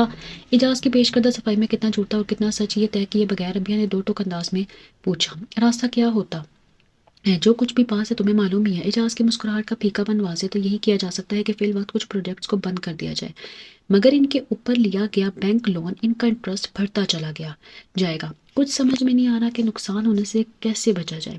پاپا نے ہم تینوں بہن بھائیوں کا حصہ الگ الگ کر دیا ہے۔ اس دن وہ میرے حصے کی پراپرٹی کے کاغذات دینے آئے تھے۔ ربیہ کی نظریں جھکی ہوئی تھیں، گود میں رکھے ہاتھوں پر نظر جمائے وہ اعجاز کو اتنی بلند اور بے لوث لگی کہ اسے اپنے آپ پر شرم آنے لگی۔ اسے بھی فوری طور پر فروخت کیا جا سکتا ہے، یہ دیکھیں کاغذات۔ الماری میں سے کاغذات نکال کر اس نے اعجاز کے آگے رکھے۔ اس پر نگاہ ڈالے بنا وہ جانتا تھا کہ ان کی مالیت تقریباً کتنی ہوگی۔ ربیہ کے ابا کی شہری جائیداد اور زرعی زمینوں کی مالیت کا اسے خوب اندازہ تھا۔ اپنے سارے پتے سے انتہائی ناقابل بھروسہ شخص کے آگے رکھ کر شاید وہ زندگی بھر کے لیے اس کا اعتبار بن گئی تھی۔ شکر گزاری کا کوئی بھی لفظ اعجاز کو اتنا بااثر نہیں لگ رہا تھا جو وہ ادا کر کے بری ذمہ ہو سکتا۔ بہرحال اس رات کی ایک عجیب بات ہو گئی کہ مہر نگار اس کے دل سے ہمیشہ کے لیے نکل گئی، جس کے بارے میں ابھی کچھ عرصہ پہلے تک اس کا خیال تھا کہ وہ اسے شدید محبت کرنے لگا ہے۔ بزنس کو دوبارہ سے اسٹیبلش کرنے میں اعجاز اس قدر سنجیدگی سے مصروف تھا کہ کسی اور طرف دھیان جاتا ہی نہیں تھا۔ اب وہ کس بے توجہی کا متحمل نہیں ہو سکتا تھا۔ یہی خیال اسے اتنے کام کے باوجود چاقو جو بند رکھے ہوئے تھا۔ مہر نگار کے بار بار ٹیلی فون پر وہ وہاں جاتا تو تھا، مگر انداز اتنا اوپرا سا ہوتا تھا کہ مہر نگار کو اپنی تمام صلاحیتوں کے باوجود مزید کچھ بھی منوانے میں کامیاب نہیں ہو پا رہی تھی۔ اب تو اپنی حیثیت اسے کبھی کبھی بن بلائے مہمان کی سی لگنے لگ رہی تھی۔ اس پر والدہ محترمہ اٹھتے بیٹھتے جن تانوں سے نوازتی مجلتی پر تیل چھڑکنے کا کام بخوبی انجام دے رہے تھے۔ 1000 گز کے پلاٹ کی حیثیت ہی کیا ہے، معاوضہ بھی یہاں تو نصیب نہیں ہو پا رہا۔ وہ چینل بدل بدل کر ٹی وی دیکھتے بغیر کسی کو مخاطب کیے کہتی اور توہین حسن کے غم میں گلتا مہر نگار کے ساتھ ان کا لڑائی کے لیے ایک نیا باب کھل جاتا۔ بھول کیوں رہی ہیں؟ اس ذرا سی کوٹری سے بھی میں ہی نکال کر لائی ہوں، کبھی لگژری فلیٹ دیکھا بھی نہیں تھا اندر سے کسی نے۔ وہ بھی جواباً انہی کے انداز میں کہتی اور اسی کی طرف متوجہ ہو کر جواب دیتی ہوں۔ لگژری فلیٹ، آج کل تو ہر اشتہار میں لگژری اپارٹمنٹ کا ہی دعویٰ ہے۔ نیچے چاہے گندگی کے ڈھیر ہوں، اوپر پانی نہ ہو، بس باتھ روم میں ٹائل لگا دی اور ذرا سے کچن میں 4 کیبنٹ ٹھونک دیے، بن گیا جی لگژری فلیٹ۔ ان کے اس معلومات میں اضافہ کرتے تجزیے پر مہر نگار کا دل جل کر کباب ہو جاتا اور وہ لڑائی جو ابھی تک بالواسطہ طور پر لڑی جا رہی تھی ہوتی سارے ادب لحاظ کو بلائے تک رکھ کر دو بدو شروع ہو جاتی۔ ایک دوسرے کے پچھلے کارناموں کو یاد کرتے کرتے دونوں ہی نہیں تھکتی تھی۔ مہر نگار کے پاپا بھی حسب توفیق حصہ لیتے، شروع ہی تو وہ کسی ایک پارٹی کے ساتھ نہیں ہوتے تھے، مگر جب ایک دن اس کی اہلیہ محترمہ نے ساری نحوست کا سبب ان کی آمد کو ٹھہرایا، تب سے وہ بیٹی کے کیمپ میں شامل ہو گئے تھے۔ راجو کو ان ساری باتوں سے کوئی سروکار نہیں تھا، اس کا اپنا دھندا بخیر وہ بھی چل رہا تھا، اس کم عمری میں وہ خاصا پرفیکٹ ہو چلا تھا۔ اعجاز کو آج بزنس کے سلسلے میں مصروف دن گزرنا پڑا تھا۔ وہاں سے فارغ ہوتے ہوئے سپیر ہو چلی تھی، کسی ضرورت کے تحت اپنے کچھ کاغذات کی یاد آئی تو پتہ چلا کہ وہ شاید مہر نگار والے فلیٹ میں رکھے ہوئے، موڈ نہ ہوتے ہوئے بھی اسے جانا ہی پڑا۔ پلاٹ خرید کر دینے سے صاف انکار کے بعد وہ وہاں جانے سے گریز ہی کر رہا تھا۔ ایک بڑی رقم مہر نگار کو گھر کے خرچ کے طور پر تو وہ باقاعدگی سے دیتا تھا، مگر اس کے شاہی اخراجات پر اب وہ سختی سے کنٹرول کرنے لگا تھا، اور سچی بات تو یہ تھی کہ اب اس کا دل بھی نہیں چاہتا تھا۔ یہ بال جس تیزی سے اٹھا تھا اسے تیزی سے ہی بیٹھنے بھی لگی تھی۔ اب تو کبھی کبھی ایسا لگتا تھا جیسے مہر نگار کی حیثیت جسم کے کسی تکلیف دہ حصے کی سی ہو، جسے برداشت کرتے رہنا اس کی مجبوری تھی۔ دروازہ نوکر نے کھولا تھا، غیر معمولی خاموشی گھر کے مکینوں کی غیر موجودگی کا پتہ دے رہی تھی۔ نوکر نے اعجاز کے بنا پوچھے مطلع کرنا اپنا فرض سمجھا تھا۔ بیگم صاحبہ اپنی امی کے ساتھ سویرے کہیں گئی ہوئی ہیں، ان کے ابا جی اپنے کمرے میں سوئے پڑے ہوئے ہیں۔ اٹھاؤں؟ نہیں رہنے دو۔ اعجاز نے جلدی سے روکا، اپنے ان سرخ سرخ آنکھیں والی حد درجے صحت مند سسر سے وہ کافی دن پہلے تعارف حاصل کر چکا تھا۔ ان کا حلیہ اور تازہ گفتگو دونوں ہی مہر نگار کی باتوں کو پکار کے تردید کرتے تھے جو اپنے پاپا کی اعلیٰ خاندان نسبت کے متعلق سناتی رہی تھی، مگر ایک ٹھنڈی سانس دے کر وہ اپنے کاغذات لینے کمرے میں چلا گیا۔ صاحب چائے پئیں گے یا ٹھنڈا؟ نوکر پھر حاضر تھا۔ کچھ نہیں، بس میں جا رہا ہوں۔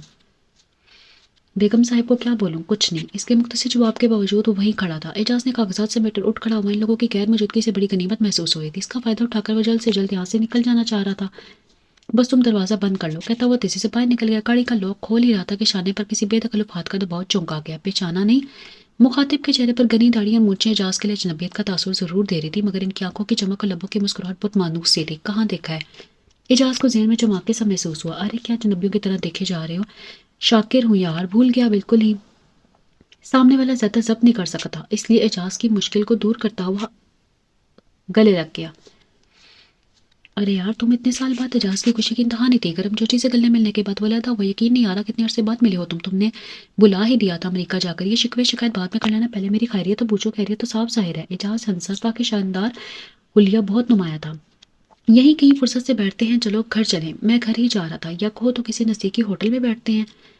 برسوں پرانے دوست کا یوں اچانک ملنا اعجاز کے لیے حقیقی خوشی کا باعث بنا تھا۔ نہیں یار اس وقت تو ذرا جلدی میں ہوں، یہ پرسوں رات ہی تو پہنچا ہوں، تم نے بھی تم ملتے تو آج رات تمہاری طرف آنے کا پکا پروگرام تھا، وہی گھر ہے نا؟ شاکر کے استفسار پر اعجاز نے سر ہلایا تو اس نے فوراً ہی کل کا پروگرام فائنل کر دیا۔ ٹھیک ہے پھر کل رات کا کھانا تمہاری طرف ہی کہوں گا، بھابھی اور بچوں سے بھی تو ملنا ہے۔ کتنے بچے ہیں؟ تمہاری شادی کی اطلاع تو مجھے مل گئی تھی۔ اتنے عرصے کے درمیانی حالات جاننے کی خواہش بھی دونوں کو 10-15 منٹ تو باتوں میں لگ گئے تھے۔ زور شور سے کوئی بات کرتا ہوا شاکر دفعتاً بہت زور سے چونکا۔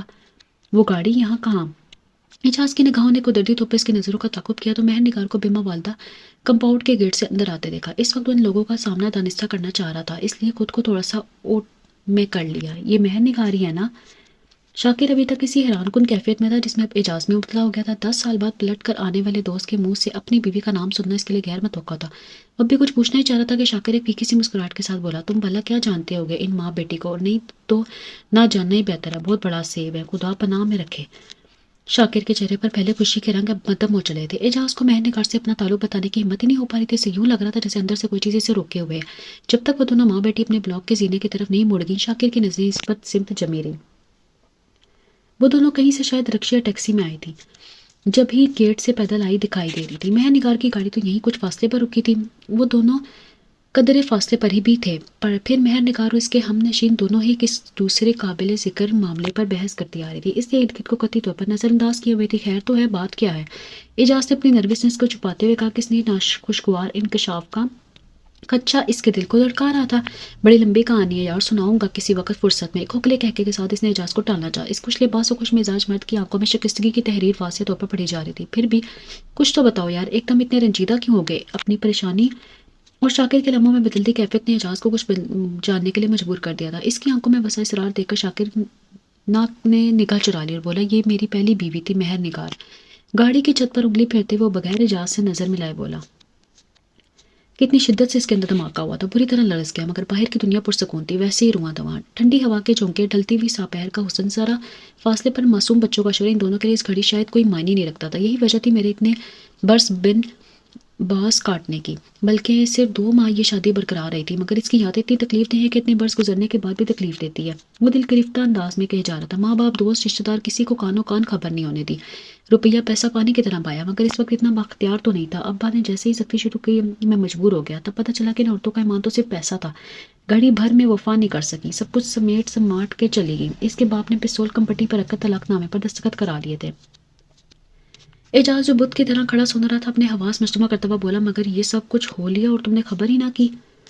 کیا بتاتا یار، تم تو اتنے دنوں ویسے بھی ملک میں نہیں تھے، انکل نے شاید کسی مشینری کی خریداری کے لیے باہر بھیجا ہوا تھا، پھر بھی گھر والوں کی ناراضگی کے خوف سے میں نے دوستوں سے بھی ملنا جلنا ترک کیا ہوا تھا۔ شاکر نے بات ختم کرتے کرتے ذرا چونک کر گھڑی دیکھی، ایک جگہ ضروری پہنچنا ہے، دیر ہو رہی ہے، کل آتا ہوں انشاءاللہ تمہارے گھر، پھر تفصیل سے بات ہوگی، بڑا بوجھ ہے دل پر، کچھ ہلکا ہو جائے گا۔ ہاتھ ملا کر وہ اپنی گاڑی کی طرف مڑ گیا۔ کمپاؤنڈ کے گیٹ سے نکل کر قریبی چوراہے تک آتے ہی اعجاز بہرحال یہ فیصلہ کر ہی چکا تھا کہ اب اسے کہاں جانا ہے۔ ایڈوکیٹ صغیر احمد کے آفس میں داخل ہوتے وہ بالکل مطمئن تھا۔ مہر نگار کو بھیجنے کے لیے طلاق کے پیپرز کی تیاری کا کام انہیں سونپ کر وہ مطمئن دل و دماغ کے ساتھ گھر جانا چاہتا تھا۔ ناول کا نام تھا پلٹ کر آنے والے، از قلم عالیہ بخاری۔